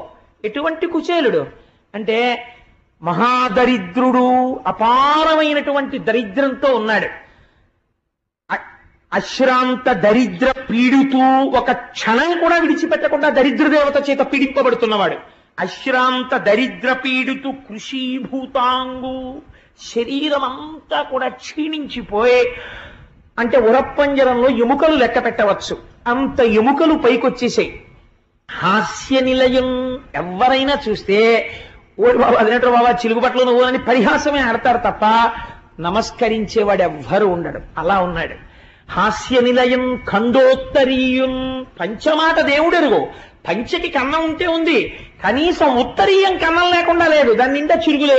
ఖండోత్తరీయున్ అల్లంతనే కని, అంత దూరంలో చూసి సంభ్రమ విలోలుండై ఓయ్ కుచేలా ఎప్పుడొచ్చావా అని దిగంతల్పమున్ ఒక్కసారి దూకేసేట మంచం మించి దూకి పరిగెత్తుకుంటూ వెళ్ళిపోయి గట్టిగా కౌగిలించుకున్నట్ట. కుచేలా ఎన్నాళ్ళకి చూశానయ్యా నిన్ను, నా ప్రాణం లేచినట్టుందో, రా రా రా అని గబగబా చెయ్యి పట్టి తీసుకొచ్చేట. హాలుంది ముందు, దర్బార్ హాలు, అందులో కూర్చోబెట్టలేదు, తిన్నగా తీసుకెళ్ళిపోయాడు. రుక్మిణీదేవి తాను తప్ప అన్యులు ఆ పాన్పుని ముట్టరు. అటువంటి హంసతూలికా తల్పం ఆ తల్పం మీద కూర్చోబెట్టి అట్లు కూర్చుండబెట్టి నెయ్యమున కనక కలిస సలిలమున కాళ్ళు కడిగి, ఓయ్ రుక్మిణి ఎవరొచ్చారో తెలుసా? నా అనుంగు మిత్రుడు కుచేలుడు వచ్చాడు, రా పట్రా బంగారు చెంబుతో నీళ్లు పట్రా, మన అదృష్టం ఇవాళ నా స్నేహితుడు వచ్చాడన్నాడు. అయ్య బాబో ఇదేమిటి అల్లరని ఆవిడ గబగబా బంగారు చెంబుతో నీళ్లు పట్టుకొచ్చింది. తీసుకురండి తొందరగా పళ్ళెం అన్నాడు. ఆయన కాళ్ళ కింద పళ్ళెం పెట్టి రుక్మిణీదేవి నీళ్లు పోస్తోంది. ఎవరు? అనఘ ఆదిలక్ష్మి అయిన రుక్మిణితోడ క్రీడ సల్పుచున్న కృష్ణు చూచి, ఏ తల్లి యొక్క కని చివర చూపు సోకితే ఐశ్వర్యం వస్తుందని లోకం కొలుస్తుందో అటువంటి లక్ష్మీదేవి నీళ్లు పోస్తోంది. సమస్త బ్రహ్మాండములకు ఆధారభూతుడైన కృష్ణ పరమాత్మ కాళ్ళు కడుగుతున్నాడు. కూర్చోబెట్టి అట్లు కూర్చుండబెట్టి నెయ్యమున కనక కలిస సలిలమున కాళ్ళు కడిగి తజ్జలంబు మస్తకమున తాల్చి, శిరస్సు ఉంచి ఆ నీళ్లు తన కిరీటం మీద తల మీద చల్లుకున్నాడు. రుక్మిణీదేవి తల మీద చల్లాడు, అక్కడ ఉన్న వాళ్ళందరికీ చల్లి లలిత మృగమదమదసార కలితమైన ఎటువంటి గంధం తీసుకొచ్చేట. అయ్యో స్నేహితుడా ఎక్కడున్నావా ఇన్నాళ్ళు, ఎంత అలిసిపోయి ఎలా వచ్చావు, ఎక్కడి నుంచి వచ్చావు?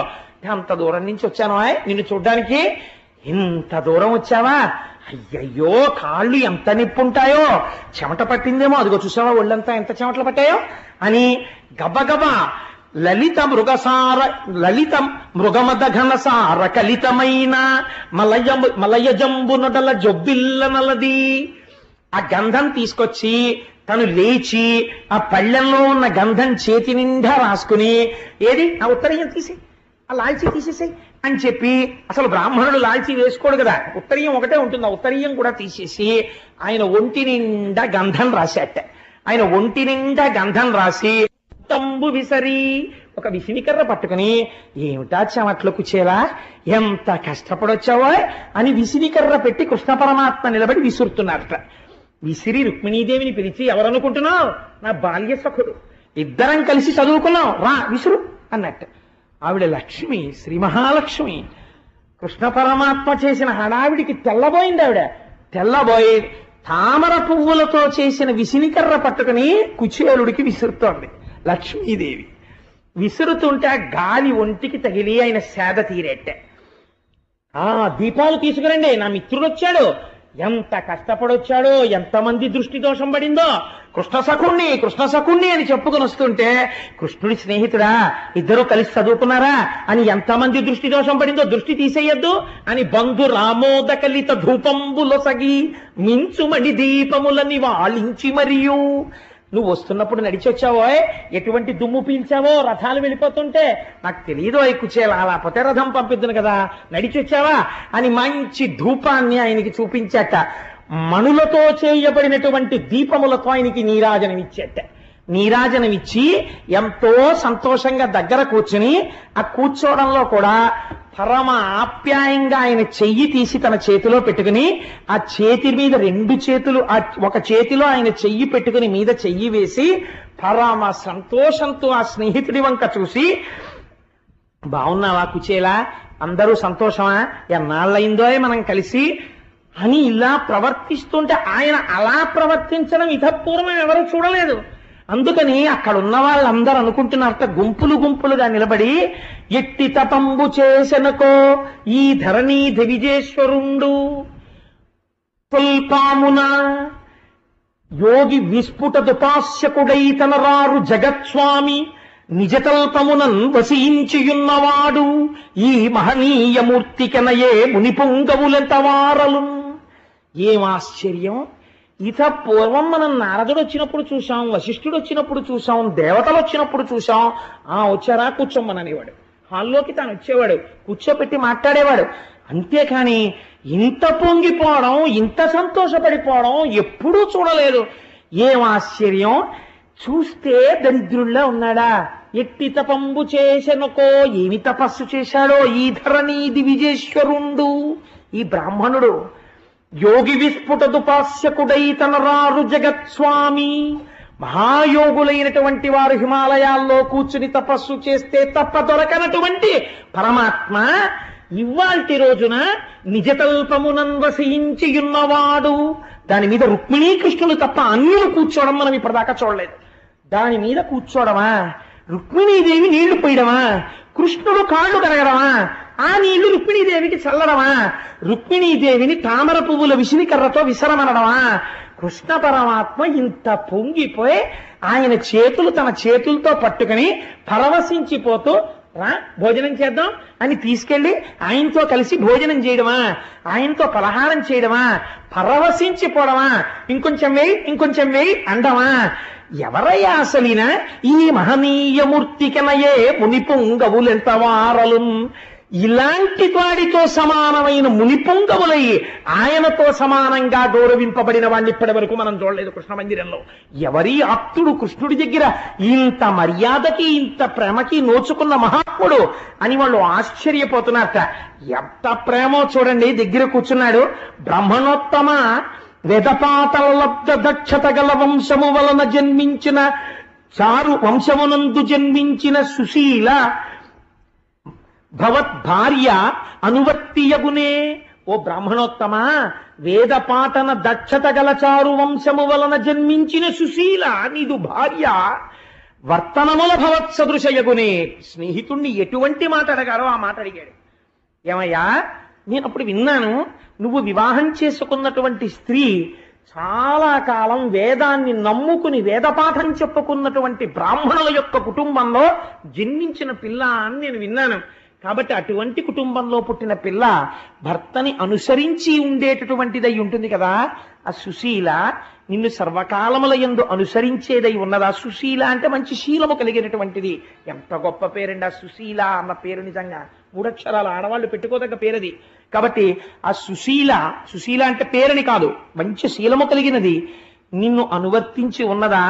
నాకు జన్మనిచ్చిన మా అమ్మ పేరు సుశీల, అందుకని నిన్ను అనువర్తించి ఉన్నదా అంటే సభాముఖంగా ఒకసారి మా అమ్మని స్మరించడంలో నాకు ఒక తృప్తి, అందుకని స్మరించాను.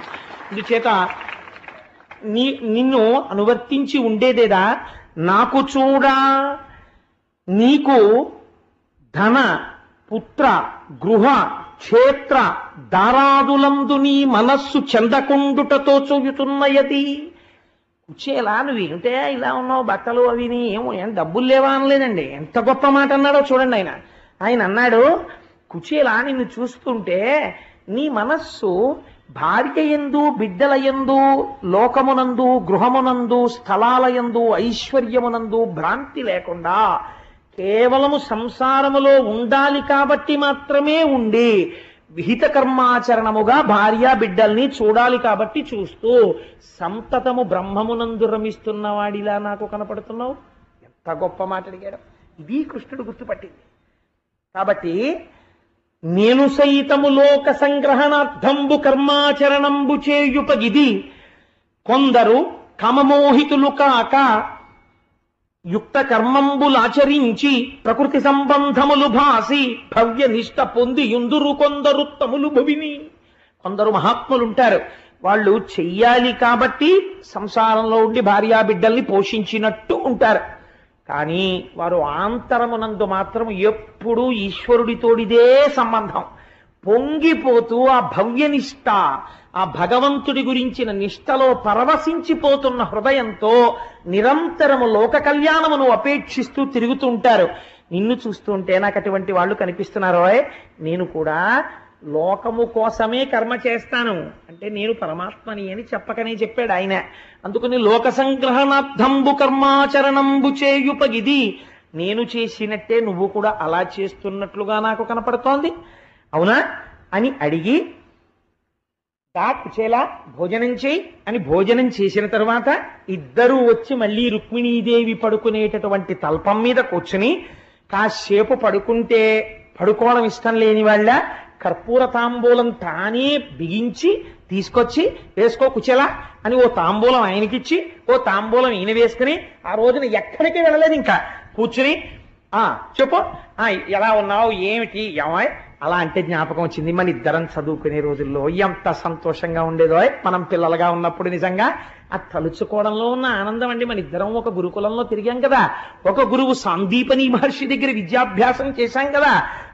నాకు ఆ మాట అంటే జ్ఞాపకం వస్తోంది కుచేలా.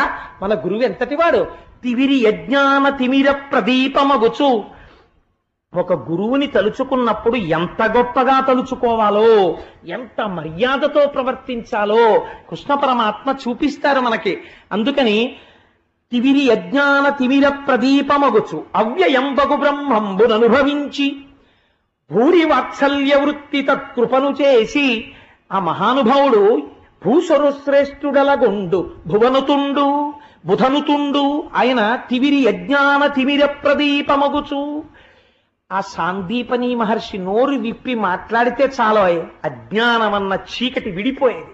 అలా మాట్లాడేవాడు మహానుభావుడు. ఏమి గురువు గారయ్యా మన గురువు గారు. అవ్యయంబగు బ్రహ్మంబుననుభవించి. కోరికలు కోరుకున్నవాడు కాడు మన గురువు. ఎప్పుడు నిరంతరము ఈశ్వరుణ్ణి మనస్సులో తలుచుకుంటూ పొంగిపోతూ ఏదో మధురమైనటువంటి పదార్థం కడుపు నిండా తినేసిన వాడికి అదే త్రేణుపు వస్తుంటే ఆ యాలుకల వాసన లవంగాల వాసనతో తినేసినటువంటి పాయసం త్రేణుపొచ్చినట్టు ఏలా లవంగ ఘనసార సుగంధి తీర్థం దివ్యం వియచ్చరతి హేమ ఘటేషు పూర్ణం దృక్తోజ్జవైదిక శిఖామనయ ప్రహుష్ణా తిష్టం తివేంకటపతే తవ సుప్రభాతం అని ఆయనకి కలిపిన ఏలా లవంగ ఘనసార సుగంధి తీర్థం లాంటి తాగేస్తే త్రేణుపొచ్చిందనుకోండి, ముక్కులోకి ఆ యాలకుల వాసన వస్తుంది. అలా అవ్యయంబగు బ్రహ్మంబును అనుభవించి మన గురువు ఎప్పుడు భగవంతుణ్ణి దర్శనం చేస్తూ మనస్సులో రమించిపోతూ ఆ త్రేణుపులు వచ్చిన వాళ్ళ పడుకున్నా కూర్చున్నా నించున్నా లేచినా అని ఇలా తనలో తనే అనుకుంటూ పరవశించిపోతూ భగవంతుణ్ణి గుర్తు తెచ్చుకుని ఆ లీలలు గుర్తు తెచ్చుకుని పరవశించిపోయే మన గురువు ఎంత గొప్పవాడో. అవ్యయంబగు బ్రహ్మంబును అనుభవించి భరిత సత్వుండు సత్కర్మ నిరతుడతుల. ఆయన అపారమైన సత్వగుణంతో నిండిపోయిన వాడైనా లోకాన్ని నడిపించడం కోసమని ఎప్పుడు సత్కర్మలను ఆచరిస్తూ గురువుగారు చేస్తున్నారు మనం చెయ్యాలని చెప్పి ఆచరణ యందు మనకి ఆదర్శంగా నిలబడిపోయిన వాడు. భరిత సత్వుండు సత్కర్మ నిరతుడతుల భూసుర శ్రేష్ఠుడలగుండు బుధనుతుండు. బ్రాహ్మణులలోకే బ్రాహ్మణుడైనటువంటి మన గురువు పండితుల చేత పొగడబడినవాడు. అటువంటి గురువు, ఆయన వాత్సల్యం, ఆయన మనకి పాఠం చెప్పిన రోజులు, ఆ గురుపత్ని ఏమి ప్రేమాయ్ కుచేలా. అంటే గుర్తొచ్చింది కుచేలా, నీకు విషయం చెప్పాలని మళ్ళీ దగ్గరగా జరిగి ఆ చెయ్యి మళ్ళీ గట్టిగా నొక్కేసి పొంగిపోయి ఆయన అన్నీ చూసి తెల్లబోయి ఇలా వింటున్నాడంతే. అసలు లోపలికి రాణిస్తాడా అనుకున్నవాడేమిటి ఇంత ప్రేమ, ఏమిటి పిచ్చి ప్రేమ అని అసలు అది ఆయన జీర్ణం చేసుకోలేకపోతున్నాడు. తెల్లబోయి కృష్ణుడి వంక చూస్తున్నాడు. ఇంకొంచెం దగ్గరికి జరిగి భుజం మీద చెయ్యేసేసి, అసలు ఆయన అలా ప్రవర్తించింది లేదు ఎవరితోటిని, భుజం మీద చెయ్యేసేసి దగ్గరికి తీసేసుకుని కుచేలా కుచేలా నీకు గుర్తుందా, మన ఇద్దరం ఒక రోజునేమో గురువుగారు ఏదో పాఠం వల్లించమంటే పాఠం చదువుకుంటున్నాం. గురుపత్ని పిలిచి, ఒరే నాయన కట్టెలు నిండుకున్న ఇంట్లో రేపు పొద్దున్న మీ అందరికీ పదార్థాలు ఉండాలి కదా, పిల్లల్ని చూసుకున్నట్టు చూసుకునేవారు గురుపత్ని అంటే. అందుకని అరణ్యానికి వెళ్ళి కట్టెలు కొట్టి తీసుకురండి అంటే మన ఇద్దరం కట్టెలు తీసుకొద్దామని అరణ్యంలోకి వెళ్ళాం. తీరా మనం అరణ్యంలోకి వెళ్ళేటప్పటికీ ఆకాశం అంతా నల్లటి మబ్బు పట్టింది. కుచేలోపాఖ్యానం లాంటివి గోవింద పట్టాభిషేకం లాంటివి వచ్చేస్తున్నాయని పరమాత్మ అలా కప్పేశారు.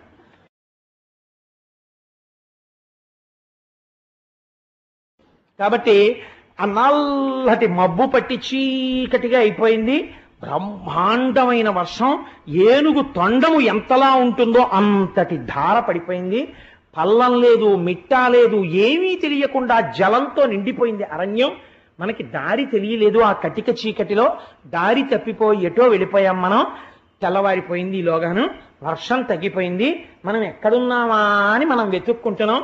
ఇంతలోకే అయ్యో పాపం కట్టెల కోసం పిల్లలు, ఆయన ఏదో శనగలు తినేశాడు, మరమరాలు తినేశాడు, కృష్ణుడికి పెట్టలేదు, ఇలాంటి పిచ్చ కథలు ఏవి భాగవతంలో చెప్పలేదు. పోతనామాచ్యుల వారు చెప్పలేదు, వ్యాసుడు చెప్పలేదు. మహాభాగవతుణ్ణి నింద చేసినట్టు అవుతుంది కూడా అలాంటి మాటలు అంటే. కాబట్టి మన ఇద్దరం కలిసి వెతుక్కుంటుంటే మన గురువు గారు మనని వెతుక్కుంటూ ఎదురొచ్చారు. అయ్యో పిల్లలు సాయంకాలం వెళ్ళారు, జాడలేదు, ఏమైపోయారో అని ఓ కుచేలా ఓ కృష్ణ అని వెతుక్కుంటూ వస్తున్నారు. మనం గురువుగారిని చూసి గురువుగారు అని ఎదురుగుండా పరిగెత్తుకుంటూ వెడితే గురువుగారు మన ఇద్దరిని చూసి 2 చేతులతో కౌగలించేసుకుని కటకట ఇట్లు మా కొరకు కాపచరించి ఈ మహాటవిన్ సముత్కట పరిపీడనుందితిరి మీ రుణము తీరుటకిది కారణంబు విస్ఫుట ధన ధాన్య బంధు దార పుత్ర బహుపుత్ర జయాయు విభూతులు పొందుదిరన్నడు అని వరగించాడు. ఇది గురువాక్యం అంటే. గురువు అంటే ఎంత పొంగిపోతున్న మనస్సుతో ఉంటాడో చూడండి. అంతేకాని గురువు అంటే ఓహో శాసనం చేసేసి బెంగెట్టుకునేటట్టు హడిలిపోయేటట్టు ఉండడు. ఎంత ప్రసన్నంగా వెన్నపూస ఎలా ఉంటుందో గురువు హృదయం అలా ఉంటుంది. ఆయన అన్నాడు కటకట, అయ్యయ్యో పిల్లలారా, ఆవిడ చెప్పిందని మీరు అడవిలోకి వెళ్ళిపోయారా నాన్న?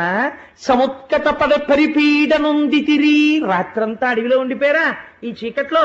ఏం పులులు అరిచాయో, ఏ పాములు వచ్చాయో, దెబ్బలు తగలలేదు కదా అని ఒళ్ళంతా తడిమి చూసి వాళ్ళు మన ఇద్దరిని కౌగిలించేసుకుని దగ్గరికి తీసుకుని కన్నులంబట నీరు పెట్టేసుకుని కళ్ళు తుడిచేసుకుని మీ రుణము తీరుటకిది కారణంబు, మీరు నాకు ఇంకా గురుదక్షిణ ఏమి ఇస్తాననకండి, రూపాయి కూడా వద్దు.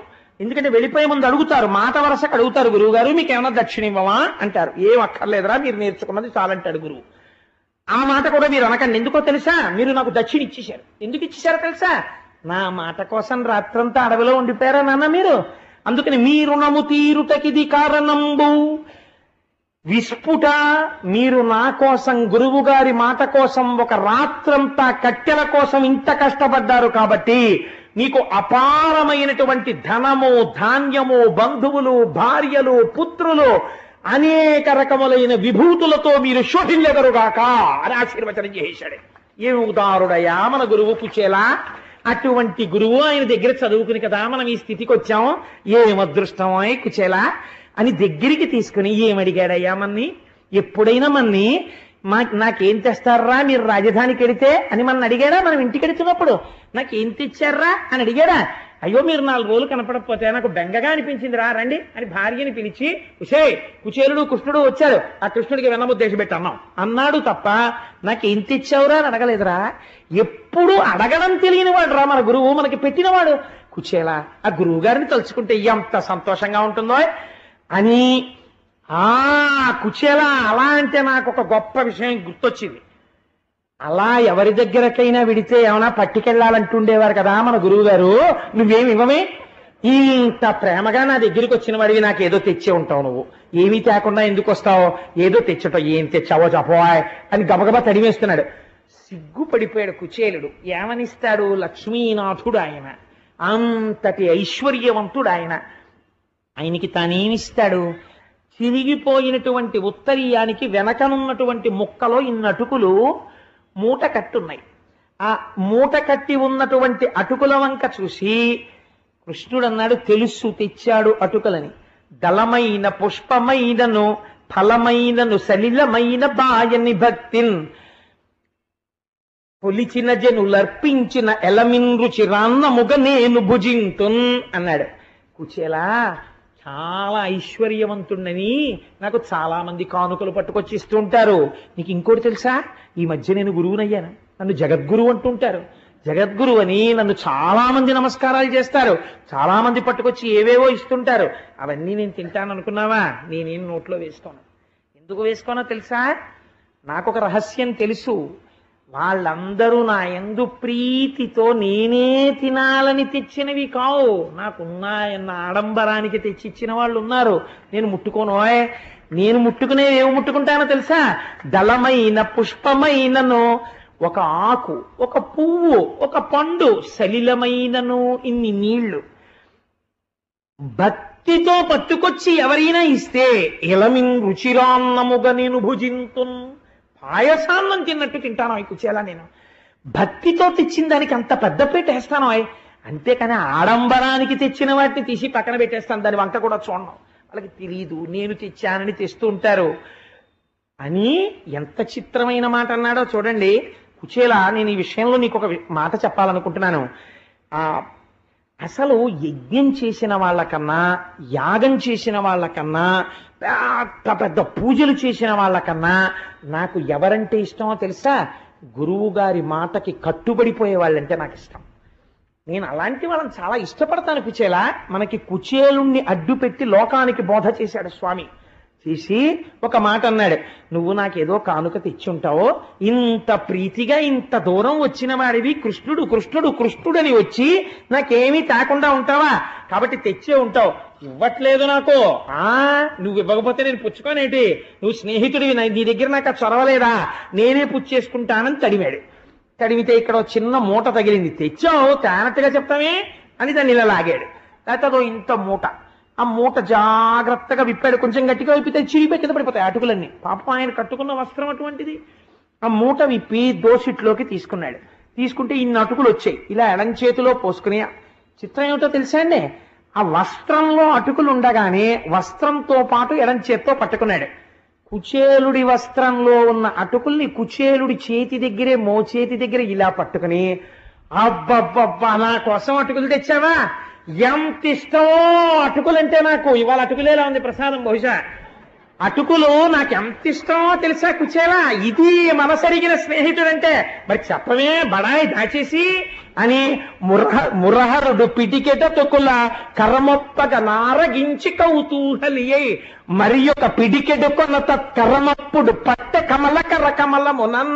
ఏటి పోతన గారి పద్యాలండి, పొంగిపోయారు మా పోతన గారు అది రాయడంలో.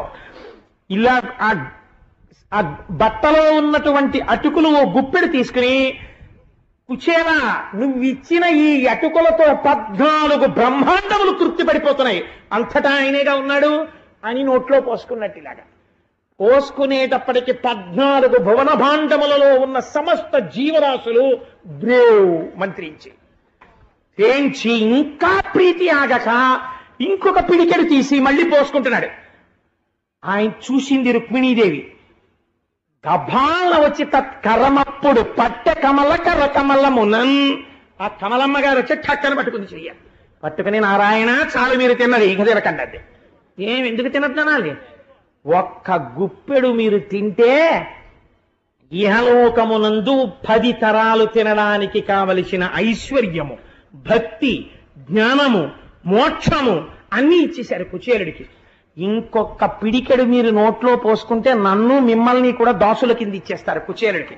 సాలింకా టక్కని చేయబట్టుకుంది. నాకు తెలుసు, నిత్యానపాయనీం నిరవద్యాం దేవదేవ దివ్య మహిషీం. ఆ తల్లికి తెలియందే ఉంటుందండి. చేయి పట్టుకుంది. పట్టుకుంటే కృష్ణుడు పెద్ద నవ్వు నవ్వి ఆ అటుకులు మిగిలిన వాళ్ళకి అందరికీ ఇచ్చి, ఇవి మీరు తినేసి మిగిలినవి అయ్యప్ప స్వామి గుళ్ళో పాల్గొన మాసంలో జరిగే కుచేలోపాఖ్యానంలో ప్రసాదంగా పంచిపెట్టేయండి. ఇవాళ పంచిపెట్టేస్తారు. కాబట్టి యద్భావం తద్భవతి. మనం ఎలా భావన చేస్తే అది అలాగే ప్రసాదం అవుతుందంతే. కాబట్టి ఇవాళ మనకి కృష్ణ పరమాత్మ చేతి అటుకులు వస్తున్నాయి ప్రసాదం అని ఆ ప్రసాదం పుచ్చుకున్నాడు. ఇక్కడే ఒక గమ్మత్తు ఉంటుంది. అంత బ్రహ్మజ్ఞాని కదా, కుచేలుడికి అటుకులు ఎందుకు ఇచ్చాడు పరమాత్మ? మరి ఎందుకు తీసుకున్నాడు అటుకులంటే ఆయనకి తెలుసు ఒక విషయం. పోతన గారు భాగవతంలో దీన్ని స్పష్టంగా రాశారు వచనంలో. గత జన్మలలో కుచేలుడు అపారమైనటువంటి ఈశ్వర భక్తితో ఎన్నో సేవలు చేశాడు. ఎన్ని సేవలు చేసినా ఎన్నడూ కూడా తన మనస్సులో ఈ కోరిక నాకు తీరితే బావుణ్ణు అన్న కోరిక మాత్రం లేదు. ఈశ్వరుడి సేవ చెయ్యడమే తన జీవితానికి ధన్యమని చేశాడంతే. దానివల్ల బ్రహ్మజ్ఞాని అయ్యాడు తప్ప ఆయనకి మనస్సులో మాత్రం కోరిక లేదు. నేను సేవింపగ నాపదల్పడమని నిత్యోత్సవం బబ్బని జనమాతృండనని సంసార మోహంబు పైకొనని జ్ఞానము కల్గని గ్రహగతులు కుందింపని మేలు వచ్చిన రాని అవి నాకు భూషణములే శ్రీకాళహస్తీశ్వర అంటాడు దుర్జటి. అలా ఇంత దరిద్రం అనుభవిస్తున్నా ఈశ్వరుణ్ణి సేవించి ఐశ్వర్యం పొందుదామన్న భ్రాంతి కుచేలుడికి లేదు. కానీ ఆయనతో పాటు సహధర్మచారిణి అయినటువంటి ఆయన భార్య అడిగింది ఐశ్వర్యం కావాలని. మహాభక్తుల యొక్క కోరిక తీర్చకుండా ఉండలేడు. ఇంత ప్రేమగా ప్రవర్తించిన కుచేలుడు మాత్రం నాకు ఇది కావాలి అని అడగలేదు. కుచేలుడు అడగకపోయినా కుచేలుడికి ఐశ్వర్యం ఇవ్వాలి, ఐశ్వర్యం కావాలని కుచేలుడు చేసింది లేదు. కానీ కుచేలుడి భార్య ఇచ్చిన అటుకులున్నాయి, ఆవిడ కోరిక తీర్చాలి. ఇప్పుడు ఎంత వింటాడో చూడండి ఆయన మొరలు. కాబట్టి కదండి మహానుభావుడు ఎంతంత ఆ చెవులకి పెద్ద పెద్ద ఆభరణాలు పెట్టుకుని ఇలా కూర్చుంటే మనం ఎక్కడ ఆయనకి కనపడకుండా అయిపోతామేమో అని చెప్పి పద్మపీఠం మీద అదే పనిగా నిలబడి అలా వింటూనే ఉంటాడు అప్పటికీ ఇప్పటికీ. మీరిప్పుడు లక్ష్మీ కళ్యాణంలో విన్నారు కదా, ఆ అలమేలు మంగ కంఠంబునందు మాంగళ్యంబు గీలించి అని. మనకిద్దరికీ కూడా తల్లిదండ్రులై ఉన్నారు. ఆ తల్లి పద్మావతీదేవి చూడండి, అందుకే ఇప్పటికీ ఈశానాం జగతోస్య వెంకటపతేర్ విష్ణోహ పరాం ప్రేయసీం తద్భక్షస్థల నిత్యవాసరసికాం తక్షాంతి సంవర్ధినీం పద్మాలంకృత పాణిపల్లవయుగాం పద్మాసనస్తాం శ్రియం వాత్సల్యాది గుణోజ్వలాం భగవతీం వందే జగన్మాతరం. ఆ తల్లి ఎక్కడుండనివ్వండి, పరమాత్మ పాదాల దగ్గర కూర్చుని ఉంటుంది. మీరు చూడండి, అలివేలు మంగాపట్నంలో మీరు ఇలా రాజద్వారం దాటి మెట్లు దిగి లోపలికి వెళ్ళి కుడి చేతి పక్కకి తిరిగి ఆ లోపలికి వెళ్ళి కుంకుమార్చన టికెట్తో అమ్మవారి యొక్క రాజద్వారం ముందు నిలబడితే చక్కగా పద్మాసనం వేసుకుని ఇలా తన పాదములు చూపిస్తూ ఎవరు నా పాదములు నమ్మారో వారికి సంసారము ఇక్కడ వరకే వస్తుంది అన్నట్లుగా, ఒరే నాన్న నువ్వు నోరు తెరిచి అడగక్కర్లేదురా, నువ్వు పిల్లాడివి, ఇంత దూరం నా కోసం వచ్చావా, ఇంకా మళ్ళీ నువ్వు నోరు విప్పి అడిగితే నాకు సిగ్గు, నువ్వు నోరు విప్పి అడక్కో, నీకేం కావాలో నేను ఇచ్చేస్తాను నాన్న అని ఇలా వరదముద్ర పడుతుంది అమ్మ. అమ్మ అంటే అంతే కదండి, ఇలా వరదముద్ర పట్టి నువ్వు అలా నా పాదాలు నమ్ము, నీకేం బెంగలేదు అని చక్కగా ఇలా పట్టి చక్కటి తిలకం పెట్టుకుని అంచు కనపడేటట్టుగా ఇంది కుచ్చిళ్లతో పట్టుచీర కట్టుకుని అన్ని ఆభరణాలు వేసుకుని పద్మావతీదేవిగా కూర్చుని ఉంటుంది. పక్కన ఎవరుంటారు? బలరాముడు కృష్ణుడు ఉంటారు. బలరాముడు కృష్ణుడు పక్కన శ్రీదేవి భూదేవి సహితుడైనటువంటి వెంకటాచలపతి. మీరు ప్రదక్షిణంలో అలా తిరిగితే చుక్కలు చుక్కలు చుక్కలు చుక్కలు పెట్టుకున్నటువంటి అనంతుడు. ఆ అనంతుణ్ణి దాటి ఇటువైపు వస్తే నల్లటి బోర్డర్లో మళ్ళీ ఆ శిఖరంలో మళ్ళీ పద్మావతీదేవి లక్ష్మీదేవి. మీరు హాయిగా నేల మీద పడి ప్రణిపాతం చేసి ఆ నిచ్చెనెక్కి కిందకి దిగితే ప్రసాదం కౌంటర్లో ఇంత ప్రసాదం తీసుకుని నోట్లో వేసుకుని ఆ పంపులో చేతులు కడిగేసుకుని బయటికి వచ్చేసి గోవిందరాజస్వామి వారి గుళ్ళోకి వెళ్ళారనుకోండి, మళ్ళీ బయట గోవిందరాజస్వామి వారి గుడికి రోడ్డుకి యువతల పైపున ఉన్నటువంటి హనుమ పాదాలకు ఒక్క నమస్కారం చేసుకుని ఇలా నిలబడి ఉంటాడు మహానుభావుడు.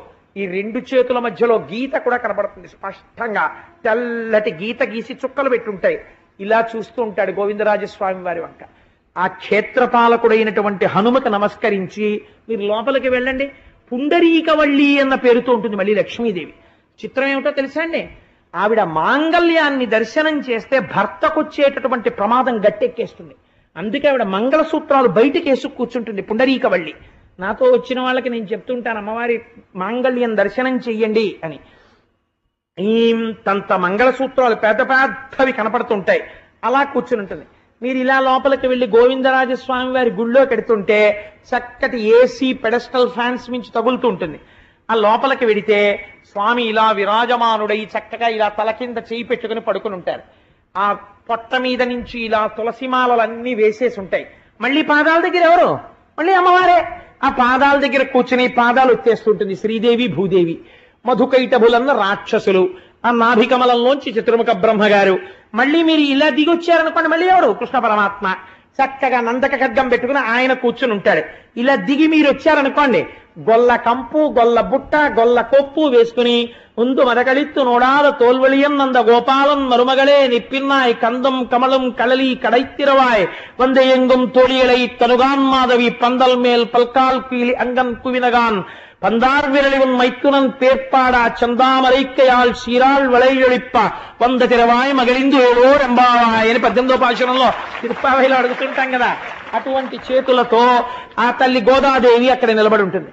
దాటి అలా ముందుకెడితే శ్రీదేవి భూదేవి సహితుడైనటువంటి శ్రీ వెంకటేశ్వరుడు. ఆయన్ని దర్శనం చేసుకుని మీరు బయటికి వచ్చి, వాళ్ళ శనివారం కదండి, నా మనస్సు వెళ్ళిపోయింది, ఆ కోరిక తీర్చేసుకుంటున్నా, అసలు రహస్యం అది.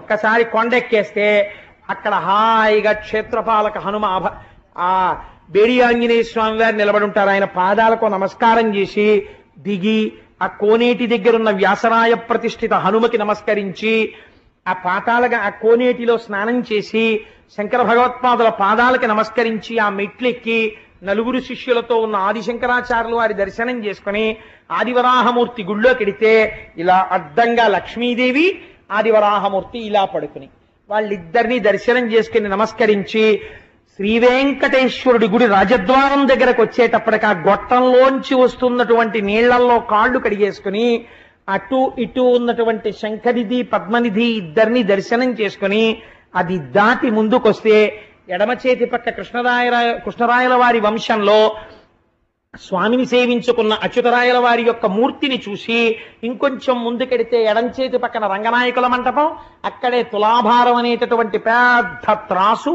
కుడి చేతి పక్కన అద్దాల మంటపం, దాని నిండా అద్దాలు, అందులో ఉన్నటువంటి ఊయల, చిన్న చిన్న చతురస్రాల్లాంటి గళ్ళు, అందులోంచి లోపలికి కనపడుతున్నటువంటి ఆ అద్దాల మంటపం, అది దాటితే పెద్ద ధ్వజస్తంభం, దానికి కట్టినటువంటి దర్భలు, ఈశాన్యం మూల ఉన్నటువంటి క్షేత్రపాలక శిల, అది దాటి క్యూ తాడుకిటు పక్కకెళ్ళేటప్పటికి పెద్ద పెద్ద మెట్లు, ఆ మెట్ల దగ్గర పెద్ద మెట్టుకో నమస్కారం చేసి ఇలా ఎదురుగుండా చూడగానే అద్దాల పేటికలో ఇలా పడుకున్నటువంటి ఆ శ్రీరంగనాథుడు, ఎడమ పక్కకి తాళ్ళలోంచి వెళ్ళగానే చిన్న గుడి, అందులో కంచి వరదరాజస్వామి, ఆ వరదరాజస్వామికి ఒక నమస్కారం చేసుకుని ఇలా తిరిగి ఆలయం లోపలికి వెళ్ళగానే ఓం నమో నారాయణాయ అనో లేకపోతే ఓం నమో వెంకటేశాయ అనో వినపడుతుంటే ఆ గడప దాటి లోపలికి వెళ్ళి ఆ పక్కన ఇలా రెక్కలు విప్పుతున్నటువంటి గరుత్మంతుణ్ణి చూసి ఒక్క నమస్కారం చేసి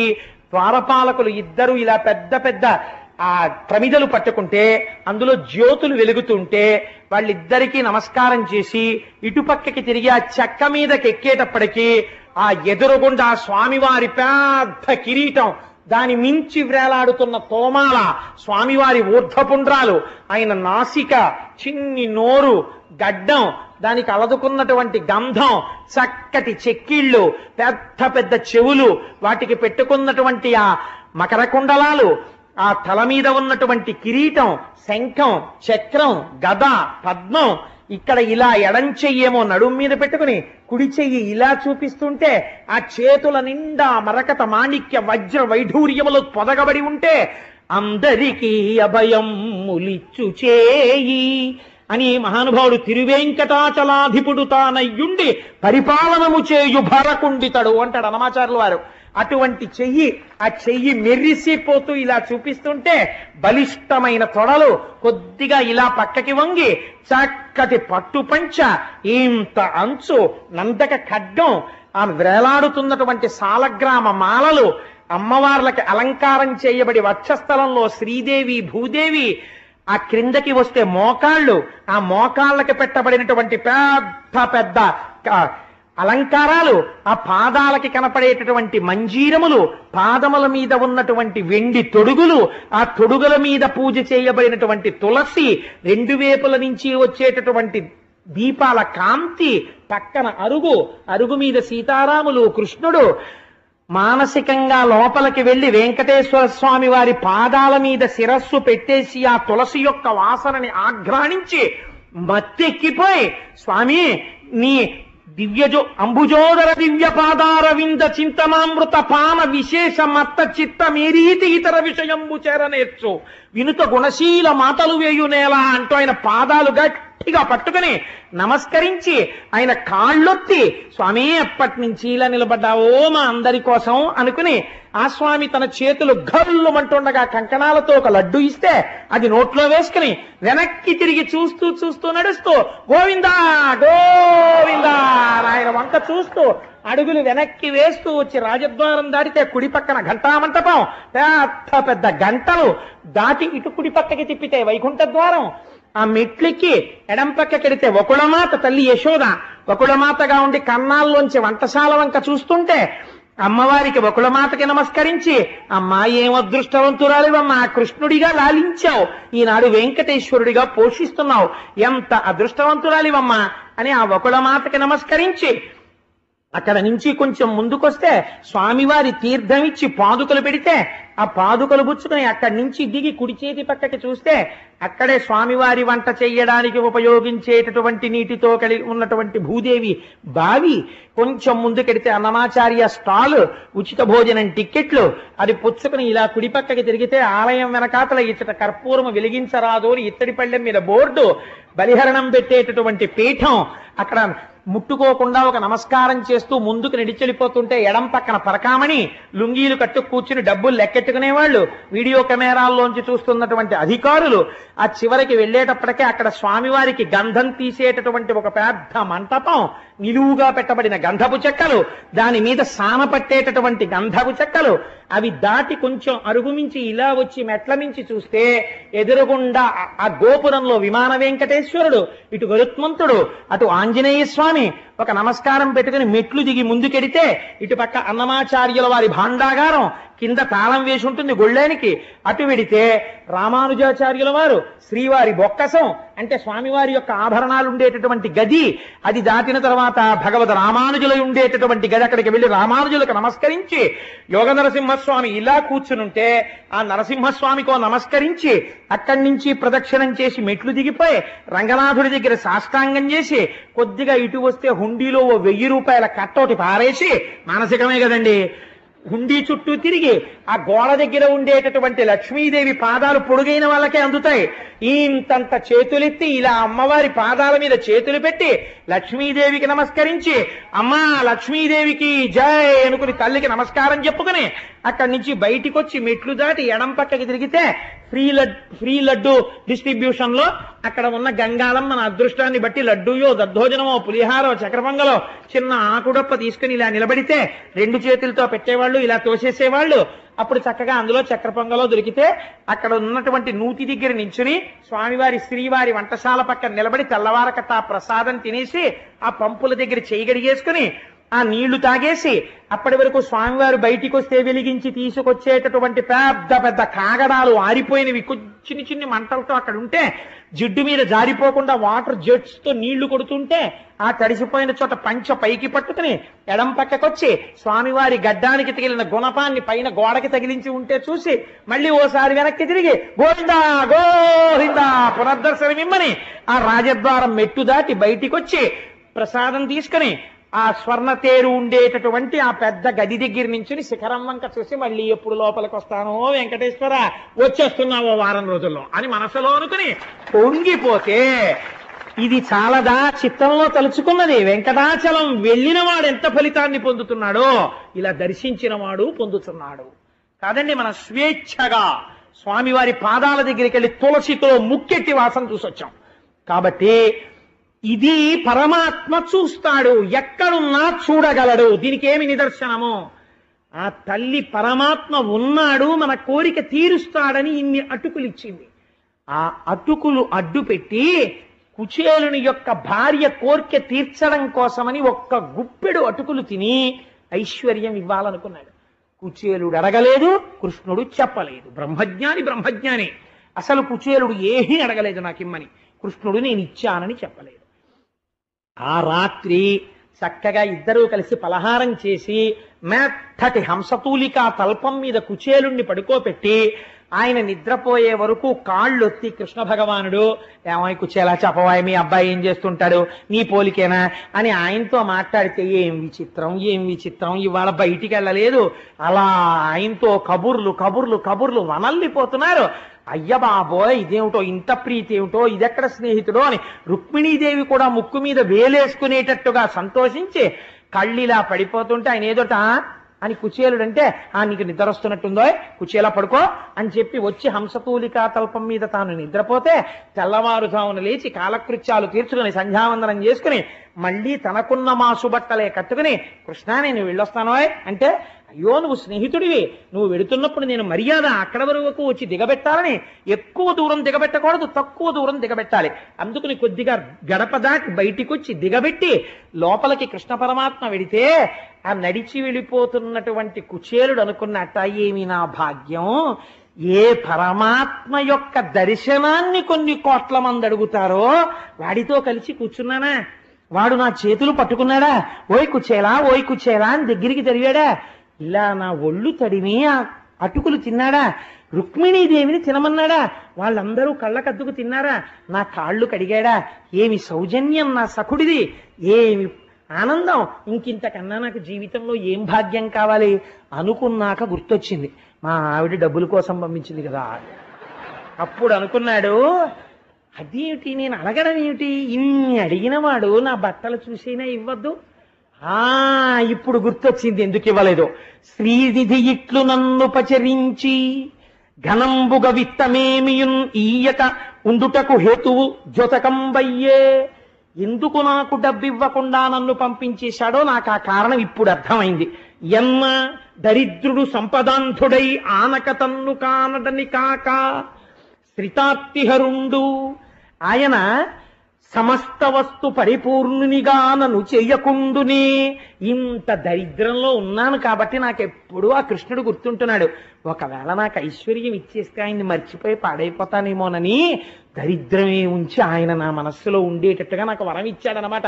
అబ్బా ఏమి కృష్ణుడు అని పొంగిపోయాడు ఇంకోసారి. ఇది కుచేలోపాఖ్యానం అంటే. ఎంత మహాత్ముడో చూడండి కుచేలుడు. అటువంటి కుచేలుండి పట్టుకుని అటుకులు తినేశాడు, దరిద్రం వచ్చింది. ఎక్కడ తీసుకొస్తారో తెలియదు ఈ కథలు. ఆ కుచేలుడు శ్రీనిధి ఇట్లు నన్ను పచరించి అందుకని నాకు ధనం ఇవ్వలేదు అని నాకు అర్థమైంది.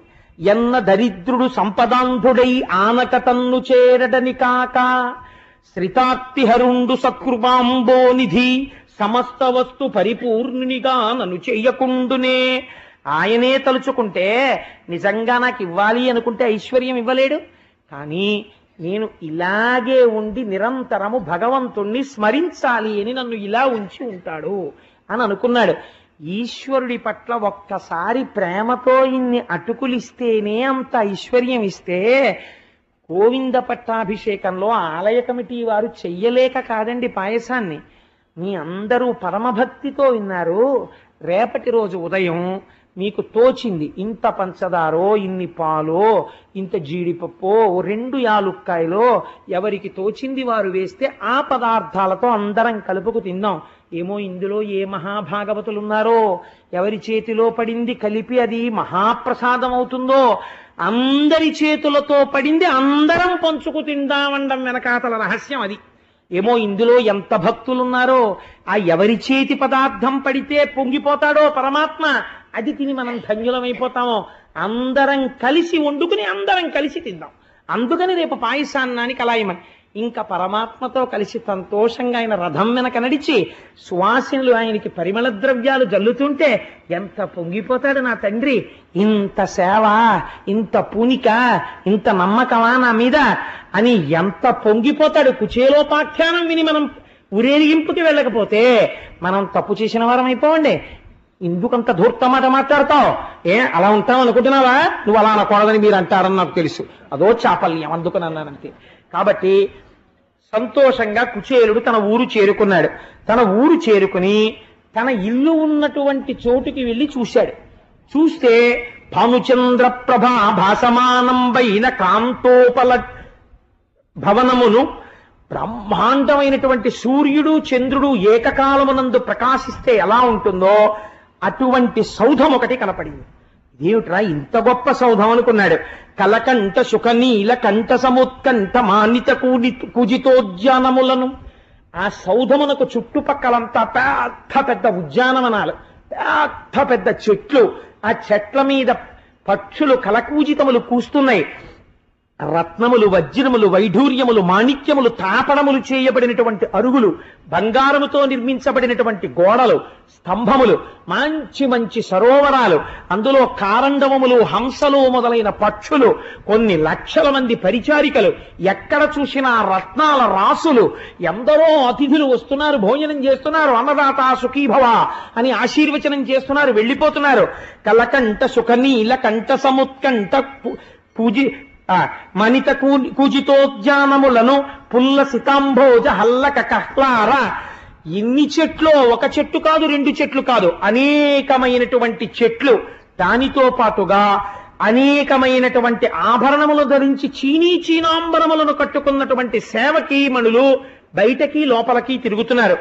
ఇదేమిట్రోయ్, 5 పైసలు ఆదాయం లేకపోగా ఒక్క పూరి గుడి చోటు ఉండేది.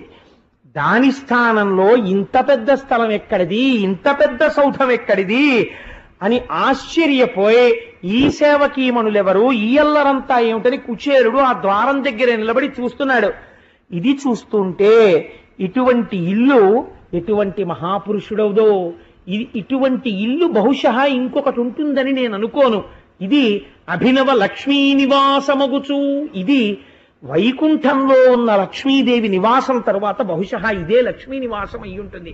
ఎటువంటి పుణ్యాత్ముడు ఉంటున్నాడో ఇందులో అనుకున్నాడు.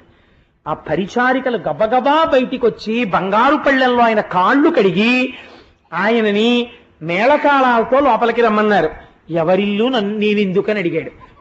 ఊరుకుందరు మీ ఇల్లే అన్నారు వాళ్ళు.